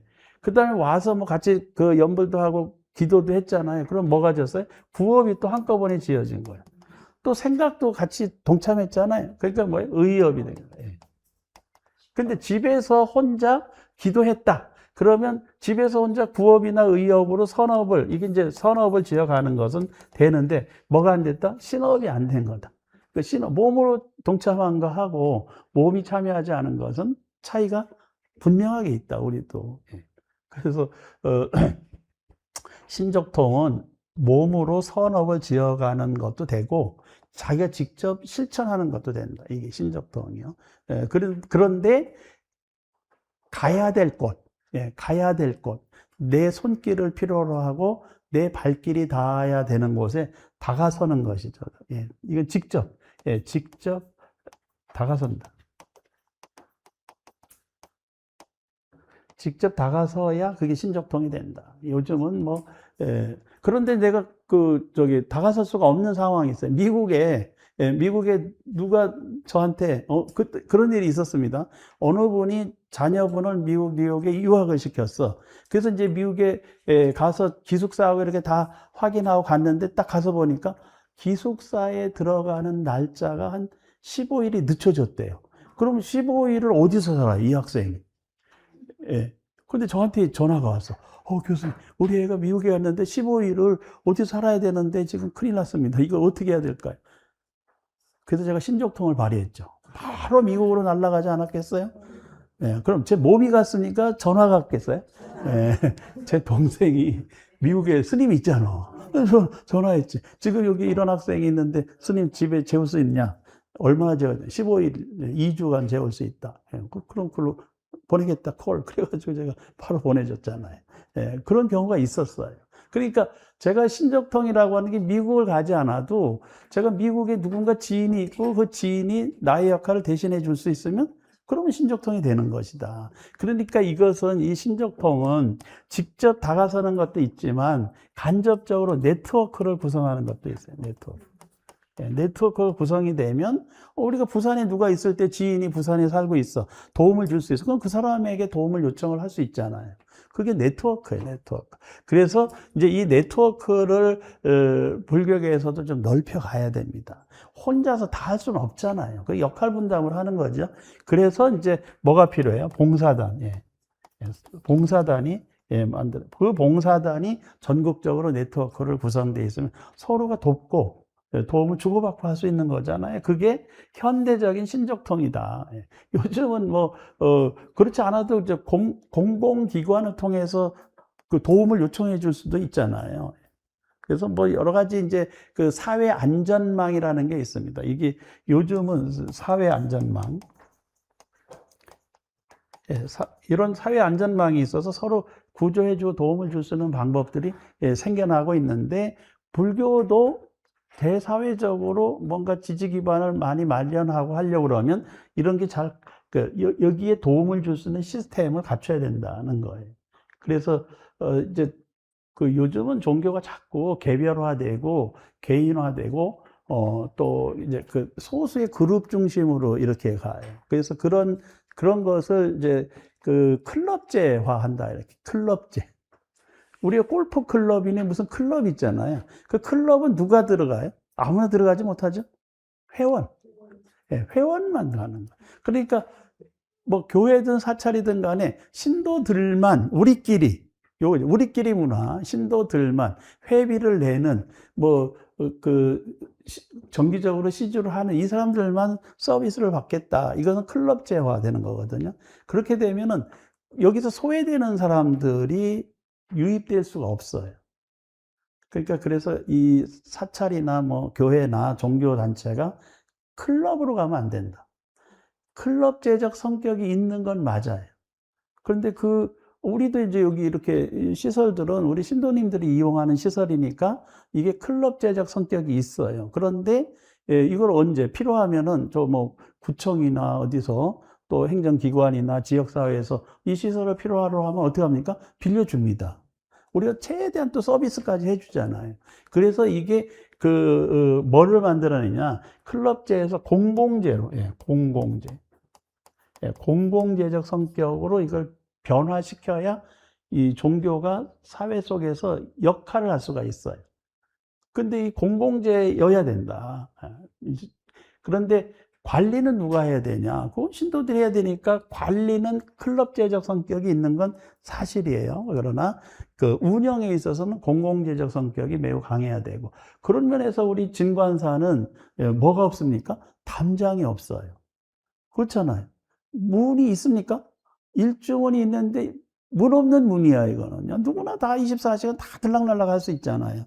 그러니까 여기 들어오는 사람을 제한할 수가 없는 거예요. 이용도 제한할 수 없고, 사용도 제한할 수가 없어요. 특정한 시설들은 사용을 허락해야 되지만, 그냥 보고 가고 이렇게 하는 거, 사진 찍고, 전혀 막질 않아요. 그러니까 이 공공재적 성격이 있다. 그리고 이제 공유하기도 한다. 이런 사무실들을 다른 기관들과 일정 시간 나누어서 공유할 수도 있죠. 그래서 그런 경우는 공유제적 성격도 있다. 그 다음에 이제 우리 신도님들만 운영하고 하는 기도하고 이런 공간들은 기도에 입지한 신도님들이 이용하는 공간이잖아요. 그러니까 그건 클럽제라고 해요. 클럽제. 이런 성격들이 다 있는 거예요. 그런데 이제 사유제라고도 있습니다. 사유제. 개인 소유. 개인 소유. 우리 진관사는 개인 소유가 아니에요. 종단 소유입니다. 그래서 사유제라고는 안 하고 사자를 쓰면은 굳이 쓰면은 이렇게 사유제 이렇게 씁니다. 근데 이게 이제 개별 사자를 써서 요건 다른 거예요. 사찰의 소유인데 이 재화가 공공재, 공유재, 클럽제적 성격을 다 가지고 있는데 이게 계속 지역사회로 통해서 기여하려고 그러면 뭐가 강해야 돼? 공유제적 성격이 강해야 됩니다. 공공재죠. 공공재, 공유재. 근데 이거 차이는 배척을 할 수 있느냐 없느냐의 차이가 좀 있어요. 그래서 이제 우리 신족통이라고 하는 것을 조금 좀 넓혀서 이해를 할 필요가 있다. 이렇게 이제 설명을 드립니다. 근데 이제 이게 육통에서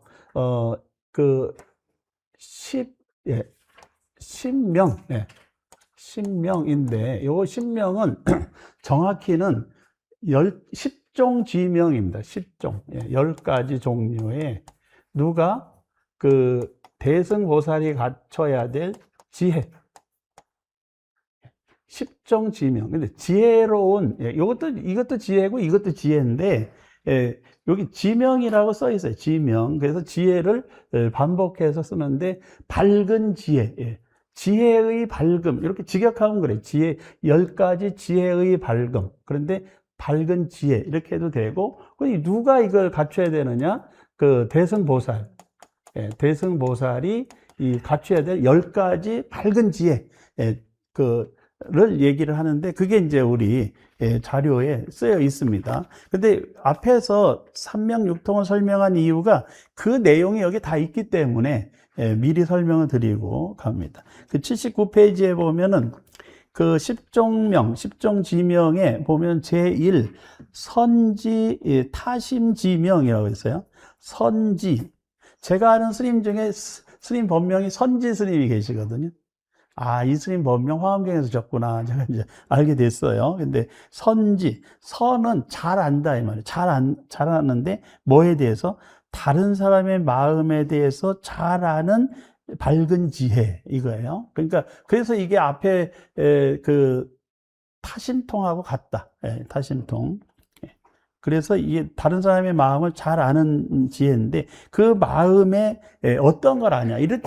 그렇게 지금 여기서 제시한 대로 알면은 매우 좀 복잡해지긴 해요. 근데 이게 누구기 때문에? 대승보살이기 때문에 이게 가능한 겁니다. 그래서 그 실지 중생 심념, 중생의 마음속에 있는 생각을 모두 안다. 이게 전제가 돼 있어요. 어떻게 할까요? 척 보고 하는 거죠. 그게 관찰이지. 중생의 마음을 잘 관찰해 보면, 우리도 절에 오면은 기도하고 축원 열심히 하시잖아요. 저도 여기 기와불사 하는 데 가서 이렇게 서서 이렇게 그 관찰을 해보면, 와서 기와불사 할 때 사람들이 꼭 자기 서원을 쓰잖아요. 무슨 서원을 쓸까요? 건강 발원 서원, 귀인 상봉 서원, 뭐 합격 서원, 승진 서원. 사실 그렇게 따지면은 그 중생의 서원의 유형이 수천 수만 가지가 있을 것 같은데 그렇지가 않다. 한 10대까지로 압축이 돼요. 그러면 스님들도 축원을 해주시잖아요. 그러니까 축원을 해주시다 보니 중생들이 겪고 있는 그 문제에 대해서 아시게 된다는 거예요. 아, 지금 이런 문제를 겪고 있고 이걸 이렇게 극복하도록 기도를 해드려야 되겠구나. 이렇게 이제 아시게 되는 거죠. 그러니까 그 중생들의 마음을 잘 알게 된다. 이게. 그래서 선지 타심지명인데, 이 타심지명, 다른 사람의 마음을 밝게 알려고 하면 앞에서 타심통 얘기했잖아요. 배려해주고 이해해주고 하는 마음이 있을 때 이걸 알게 된다는 거고, 이제 그런 마음이 되려면 선심, 불선심, 얘가 마음에 착한 마음이 있는지 착하지 않은 마음이 있는지 요거 구분해낼 수 있어야 된다. 대승보살이.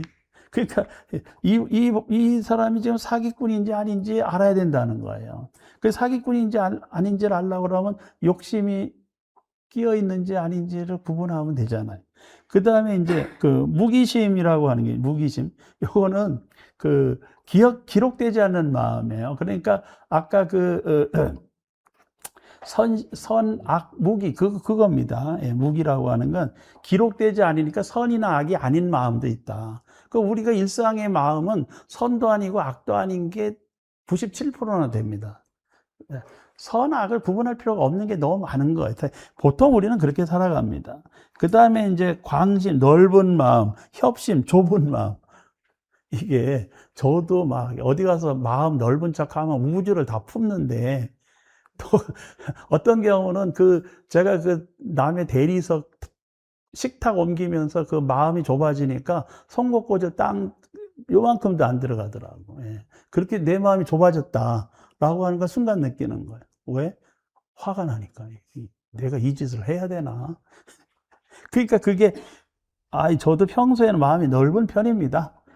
그런데 어느 조건 상황에서 협심이 되더라. 이게 마음이 줄어들더라. 여러분들은 뭐 어느 때는 항상 넓은 마음으로 사시죠?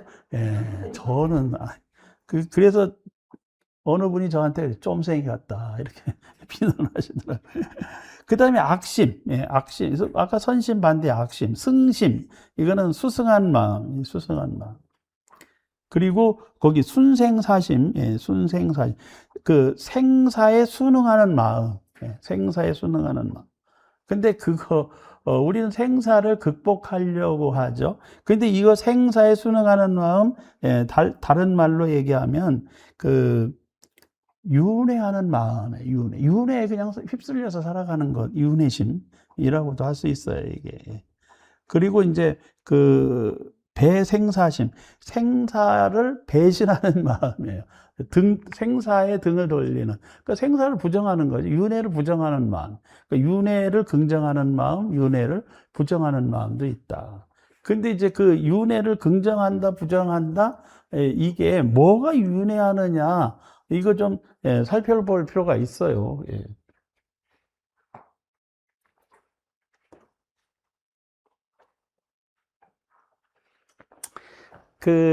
우리가 살고 있는 세상의 가장 기본 단위가 원자입니다. 원자.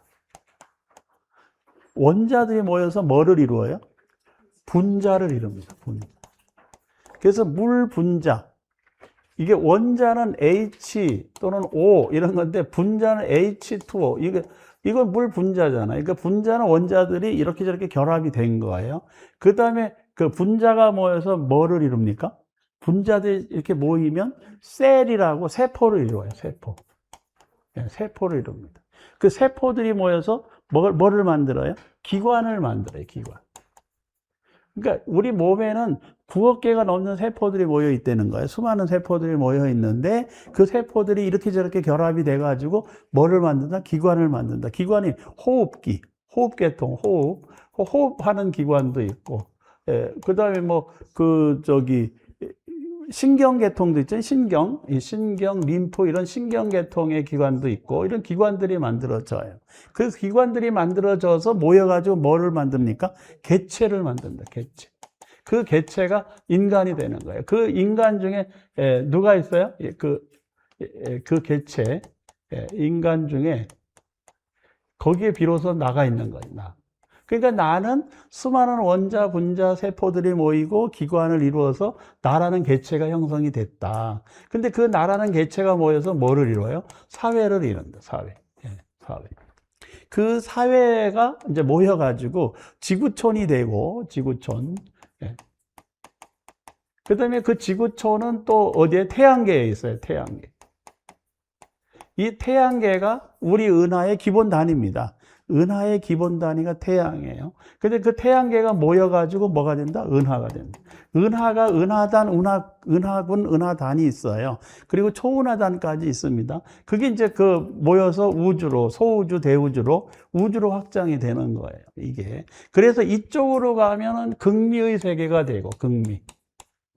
그리고 이쪽으로 가면 극대가 되는데 이 극대가 삼천대천 세계, 예, 삼천대천 세계가 됩니다. 지금 나는 여기에 서 있는 거예요. 그래서 이쪽으로 가는 세계도 있고 이쪽으로 가는 세계가 있는데 저쪽 극미의 세계로 가나 극대의 세계로 가나 결국 모습은 비슷하다는 거예요. 그래서 여기 원자의 세계가 이렇게 있는데 이 원자가 고압을 받잖아요. 고압. 압력을 굉장히 강하게 받으면 어떻게 되냐? 이 원자는 원자 핵이 있고 거기에 전자가 있어요. 근데 그 전자가 튕겨져 나가서 벗겨져 버립니다. 그럼 원자 핵만 남아요. 원자 핵. 그 특정한 물질의 특성을 가지고 있는 원자 핵만 남는데 그걸 뭐라고 그러냐면 원소라고 불러요. 원소. 예, 원소. 그래서 우리 왜 옛날 화학 시간에 원소 주기율표 외웠잖아요. 그 H, O 이게 거기서 나왔다고요. 예, Fe 철, Cu 불이 이런 거 막 금, Ag 이렇게 은인가 외웠잖아요. 예, 근데 그게 원소인 거예요. 근데 그 원소는 이 원자에 고압이 가면은 이 원소만 남고 핵과 전자가 튕겨져 나간다. 그 원소만 남은 것들이 모여가지고 막 서로 충돌을 하면 그때 형성되는 게 플라즈마라고 하는 플라즈마 현상인데 그 플라즈마 현상인데 그 플라즈마 현상을 어디서 볼 수 있냐? 여기서 보는 거예요. 여기서. 여기서. 그래서 우리 태양은 저 수소가 타고 있는 겁니다. 수소가 다 타면 뭐가 타겠어요? 그 다음에 수소가 타면서 뭐를 만드냐? 헬륨을 만들어요. 그 헬륨이 타면 이 태양의 수명이 이제 끝나. 그때 부풀어 올라요. 그리고 헬륨이 다 타면 이제는 쭈그러들어요. 예. 그래서 그 태양의 수명이 100억 년이다. 약 100억 년이다. 그 태양의 크기에 따라 좀 달라지지만 평균이 100억 년이에요, 수명이. 그래서 우리가 살 수 있는 게 지금 46억 년 살았잖아요. 그러니까 앞으로 54억 년 정도 더 살 수 있다. 이렇게 다 계산이 나온 겁니다. 그러면 이제 우리 인간이 여기서 윤회를 한다고 얘기를 하잖아요, 윤회. 그럼 어떻게 윤회를 할까? 내가 죽어가지고 전생에서 태어나고 죽고 이렇게 할까? 그런데 그렇지가 않아요. 요 인간은 여기서 뭘로 이루어졌어요? 지수화풍으로 이루어졌습니다. 지수화풍. 예, 지수화풍으로 이루어지고 지수화풍으로 돌아간다고 하잖아요. 그래서 뭐 우리도 한 번은 경험해야 돼. 불구덩이 속에 들어가서 자기 몸을 태워야 됩니다. 뭐 옛날에는 무덤을 썼지만 요즘은 안 묻어주잖아요. 예. 근데 어쨌든 그 매장을 하든 화장을 하든 그게 전부 지수화풍으로 돌아가서 결국은 세포가 다 없어지고 어디로 간다? 분자 상태로 돌아간다. 그래서 그 분자 상태의 그 원소들, 이 원소들은 언제 만들어졌느냐? 이 우주가 폭발할 때 만들어졌다는 거예요. 예. 그 금도, 지금 우리 지구상에 금이 뭐 얼마, 20만 톤 있다. 이것도 언제 만들어졌다? 빅뱅이 일어나서 지구가 형성이 될 때 이미 만들어졌다는 거예요. 그러니까 더 만들어지지도 않는다. 예. 그러니까 그게 금이라는 원소가 있다. 이게 제한돼 있다. 그러니까 그걸 귀하다. 이렇게 여기는데, 예. 어쨌든 우리가 이렇게 죽으면 어디로 가냐? 다시 이렇게 분열이 돼서 돌아가요. 그러니까 어디까지 가냐? 분자 상태로 돌아갑니다.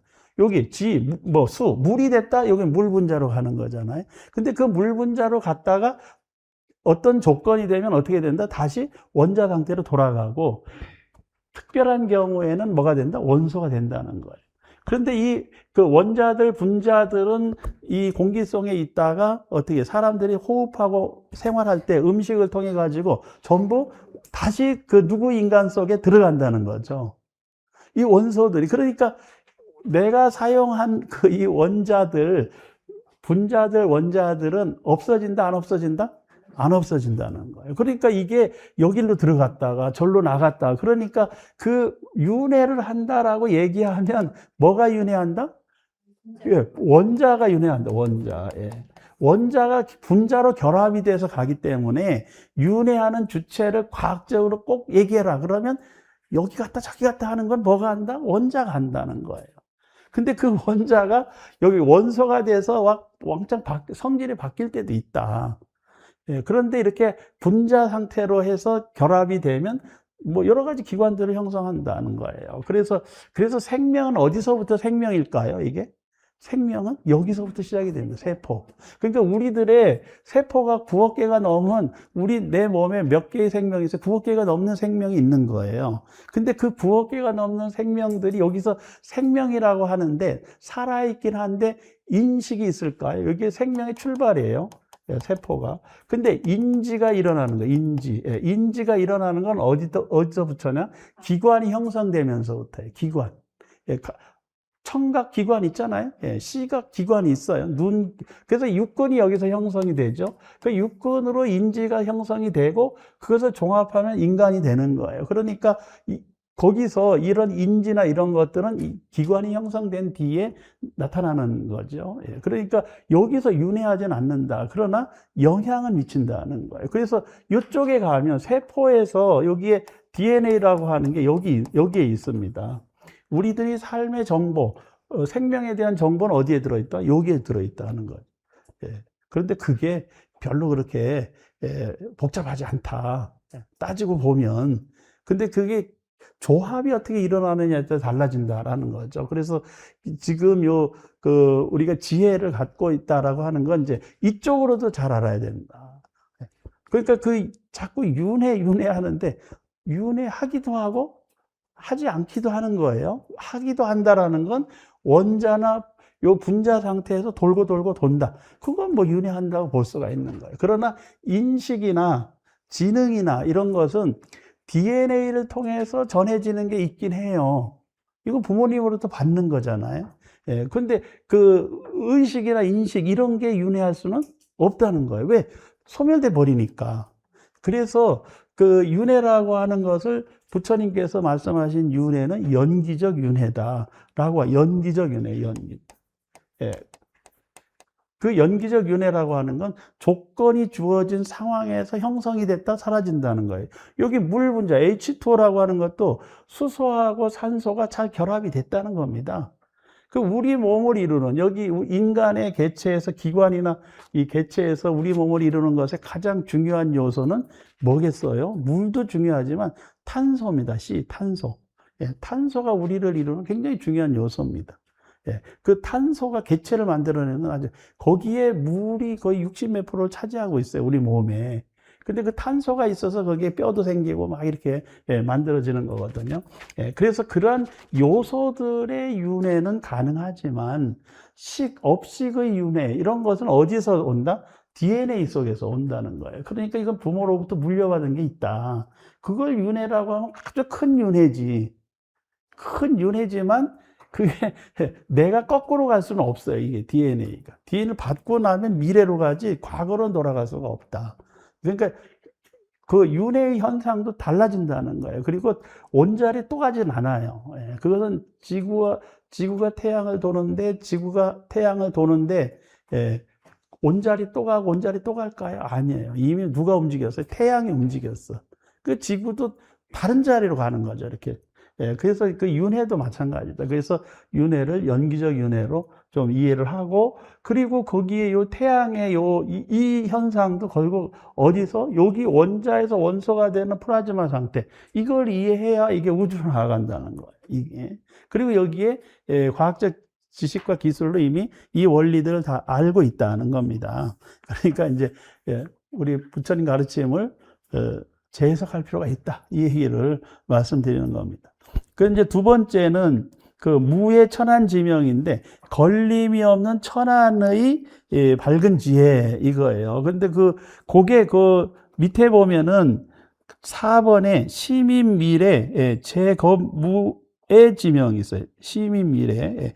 아주 미래로 깊이 들어가서, 그 다음에 여러 가지 겁에 걸림이 없는 그런 밝은 지혜. 이렇게. 그러니까 2번하고 4번은 천안하고 미래는 비슷한 개념입니다. 근데 여기서 굳이 이걸 나눴다. 그러니까 천안을 미래에 대한 지혜로 아까 설명을 했잖아요. 그런데 그것을 세분하면 그 천안지하고 미래지를 세분해서 나눌 수 있다. 이렇게 얘기를 하는데, 그럼 두 번째 천안지명에서는 업에 대한 이야기를 하고 있어요. 업, 그 다음에 행위, 생각, 견해, 경계, 이런 것들을 아는 것. 이게 천안지명이라고 얘기를 하는데, 그 4번에 가면 이제 생사. 다음에 어떤 존재가 되냐. 거기 보면 4번에 삼유라고 있잖아요. 삼유. 이거는 삼유가 세 가지 존재 양식인데, 그게 요규, 세규, 무세규. 이게 요규, 세규, 무세규. 요규는 욕망으로 사는 존재, 세규는 미세한 물질적 조건 속에서 수행으로 사는 존재, 무세규는 그걸 넘어서 자기 역할로 사는 존재, 이런 것들을 삼유라고 말할 수 있다. 업과 과보. 그러니까 행위가 있으면 그 과보가 결국 뭐를 결정져요? 미래를 결정진다. 그래서 미래에 대한 이제 지혜로 이렇게 얘기를 합니다. 그 3번은 과거의 전생에 대해서, 그 전생의 여러 가지 일들을 다 기억하는 걸 숙명지명, 이렇게 표현한다. 5번에 가면은 이제 무의 청정, 무의 청정 천이지명인데, 걸림없이 청정한 마음으로, 청정하다라는 건요, 자기의 의도가 개입되지 않았다는 거예요. 자기의 의도가 개입되지 않은 상태에서 그 소리를 들을 수 있는 밝은 지혜가 있다. 이겁니다. 그래서 다양한 소리를 들을 수 있는데, 그 다양한 소리가 사람마다 소리가 다르다. 그래서 이거 생략을 했지만 다양한 그 소리들이 있어요. 어린아이 소리, 어른 소리, 남자 소리, 여자 소리, 또 중생의 소리, 축생의 소리, 이런 걸 전부 들을 수 있다. 다양하게. 그래서 이거 천이통하고 연결이 돼 있는 겁니다. 다른 점은 뭐냐? 이건 보살행을 실천하는 데 필요한 지혜라는 거예요. 그 80페이지에 가면 이제 여섯 번째는 안주무외, 편안하게 머물러서 두려움 없이 실력, 신통력을 아는 지혜. 그러니까 이게 신통이 이제 사실 육신통도 있고 오신통도 있습니다. 일반적으로는 수행이 깊지 못하면 오신통을 한다는 거예요. 오신통은 육신통 중에서 그 누진통이 빠진 게 그 오신통입니다. 그래서 오신통은 수행 과정에서 저절로 나타나는 부수적인 현상이기 때문에 그런 현상에 대해서 집착하지 말라고 가르치고, 다만 누진통은 현재의 문제를 극복하기 때문에, 그래서 무상고 무아의 진리를 체득하는 것이기 때문에 이건 수행의 결과로 본다, 이런 그 의견도 있습니다. 그래서 이 신통력이 자유롭게 자제하게 신통력을 발휘하려면 거기 첫 번째 두려움 없는, 뭐 이렇게 표현되어 있잖아요. 무작, 짓는 바가 없어야 된다. 이게 의도하지 않아야 된다. 나 이거 해야지 이렇게 하는 게 아니고 그냥 해야 될 일을 하는데 그냥 제대로 하는 거예요. 예. 나 이렇게 해야지. 그러면 뭐가 들어가요? 의도, 내 생각이 들어간다는 거예요. 요즘 제가 우리 쌍둥이 자랑을 안 했네. 우리 쌍둥이들이 어디 가면 사진을 찍어가지고 올립니다. 근데 그 사진 찍어보면 제일 먼저 얘들이 무슨 옷 입었나. 그럼 그 쌍둥이들이 지들이 입고 싶은 옷을 입었겠어요? 엄마가 입혀준 옷을 입었겠어요? 바로 그거예요. 엄마의 의도가 애들 옷에 작용이 됐다는 거예요. 근데 이제 시간이 지나면 애들이 지들 옷을 지가 선택하겠죠. 근데 지금은 엄마의 의도가 개입이 되고 있다. 예. 근데 그 의도가 개입이 되지 않으면 무작의라는 거, 줄여서 무작, 이렇게 표현하는 겁니다. 그러니까 지음이 없다라는 것은 의도한 생각에 개입되지 않는다, 이런 말이고, 이제 평등해야 된다. 모든 개체가 다 평등하게. 그러나 평등하게 대한다고 해서 평등해지는 건 아니에요. 나는 평등한 마음으로 대하지만 대상의 근기에 따라서 뭐가 있어요? 차이가 있잖아요. 올바른 평등은 대상의 차이를 인정해 주는 데서부터 시작이 됩니다. 그걸 대평등이라고 돼요. 그 다음에 이제 광대하다, 무량하다, 무의하다, 의존하는 바가 없다. 그 다음에 염지 끝에까지 지극한 마음으로 생각한다. 부전, 돈다거나, 그 다음에 불태전, 물러난다거나, 이런 게 없다는 거예요. 그 다음에 무진, 다함이 있다거나, 이게 무지는 다함이 없다라는 말이에요. 그러니까 다함이 없다라는 생각을 갖지 않는다. 그게 무지. 그 다음에 이제 불가괴, 이거 파괴되지 않는다. 장양, 잘 길러낸다. 뭐 이런 게 신통력이라는 겁니다. 그러니까 이거는 이 육신통의 내용을 어떻게 실천하느냐의 문제로 지금 설명을 하고 있어요. 일곱 번째는 분별일체 언음지명이에요. 예. 일체를 잘 분별하는데 그 분별해서 말과 소리로 말, 소리, 그러니까 말과 소리로 잘 설명할 수 있는 그런 지혜인 거죠. 예. 그래서 이것은 이제 중생들의 음성을 잘 알고 또 거기에 대해서 분명하게 전해줄 수 있는 그런 능력을 가지고 있는 게 언음지명이다. 그게 결국 이 얘기는 뭐와 연결되어 있어요? 설법과 연결이 되어 있습니다. 대승보살. 그 다음에 여덟 번째는 거기 색신장엄지명인데, 색신장엄은 몸으로 장엄된 것, 그게 현상계입니다. 현상계. 우리들 삶의 모습, 다양한 그 삶의 모습들이 있다라는 걸 알고 거기에 대처할 줄 알아야 된다. 그 다음에 이제 아홉 번째는 일체접의 진실지명. 아까 사실이냐 진실이냐 얘기했잖아요. 진실은 사실에 근접해가는 신념이에요. 이게 진실은. 그래서 그 진실은 사실이 아닐 수도 있다. 그런데 어떤 사람이 그렇게 믿고 있어요. 진실이라고 믿고 있으면 그게 진실이 될 수 있습니다. 근데 사실과 진실의 갭이 좁아질수록 바람직한 거예요.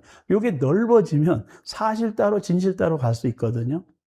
그러면 이제 무지해지기 시작을 합니다. 거기서. 그래서 여기 진실지명은 이 진실한 모습은 결국 현상계를 넘어서 내면의 생각까지 이해해 줄 수 있는 지혜가 있어야 된다. 이렇게 알 수 있고, 그 다음에 10번째로 일체죄법의 멸정지명이라는 게, 멸정은 멸진정입니다. 멸진정. 멸진이라고 하는 것은 중생계의 번뇌망상이 모두 소멸된 상태, 선정 상태. 중생의 모든 번뇌망상이 소멸된 선정의 상태를 멸정이라고, 멸진정 또는 멸정이라고 합니다. 근데 그런 상황은 현실 세계에서는 쉽지는 않아요. 그런데 이 멸진정의 세계에 여러분들이나 저도 도달할 때가 있습니다. 이 세상을 버리고 갈 때. 그죠? 그때는 번뇌가 없어집니다. 생각도 없어지기 때문에. 그래서 그것은 이제 보통 중생들은 이 세상을 마지막 떠날 때 한번 도달할 수 있는 거지만, 이제 아라한의 경지에 도달한 부처님이나 또는 엄청난 큰 수행자들은 지금 여기서 그것을 경험할 수 있다. 우리들도 멸진정의 상태를 경험할 수 있을까요? 있습니다. 잠시. 절에 가서 기도할 때, 법당에서 기도할 때는 큰 번뇌망상은 없잖아요. 일으키기도 합니까? 부글부글 일으키는 사람이 법당에 들어갈 수 있지. 그런데 보통 이제 신행 활동을 열심히 하고 기도를 열심히 하고 공덕이 있는 불자님들은 그렇게 큰 번뇌망상이 없습니다. 특히 부처님 앞에 있는 동안은 마음이 순수해져요. 아무 생각도 없어지고, 그게 멸진정의 상태입니다. 그런데 그 인간이 전화 한 통화 오면 그냥 마음이 확 또 올라오잖아요. 그러면 뭘로 돌아가요? 중생심으로 돌아가요. 그러니까 우리도 멸진정의 상태를 일시적으로 체험할 수는 있으나 그게 조건에 따라서 확 깨진다, 빨리. 그러면 그게 무슨 상태예요? 중생의 모습이고, 그런 조건이 형성이 돼도 분노나 욕심이나 이런 게 일어나지 않으면 현생에서 어느 수준의 멸진정에 도달했다, 이렇게 얘기를 할 수 있는데, 그건 뭐 이제 경험해 본 사람의 얘기고, 중생심에 휩싸여 있는 제 입장에서는 그냥 잠시라도 멸진정의 마음을 경험하면 좋겠다, 그런 마음으로 살아갑니다. 재밌으셨나요?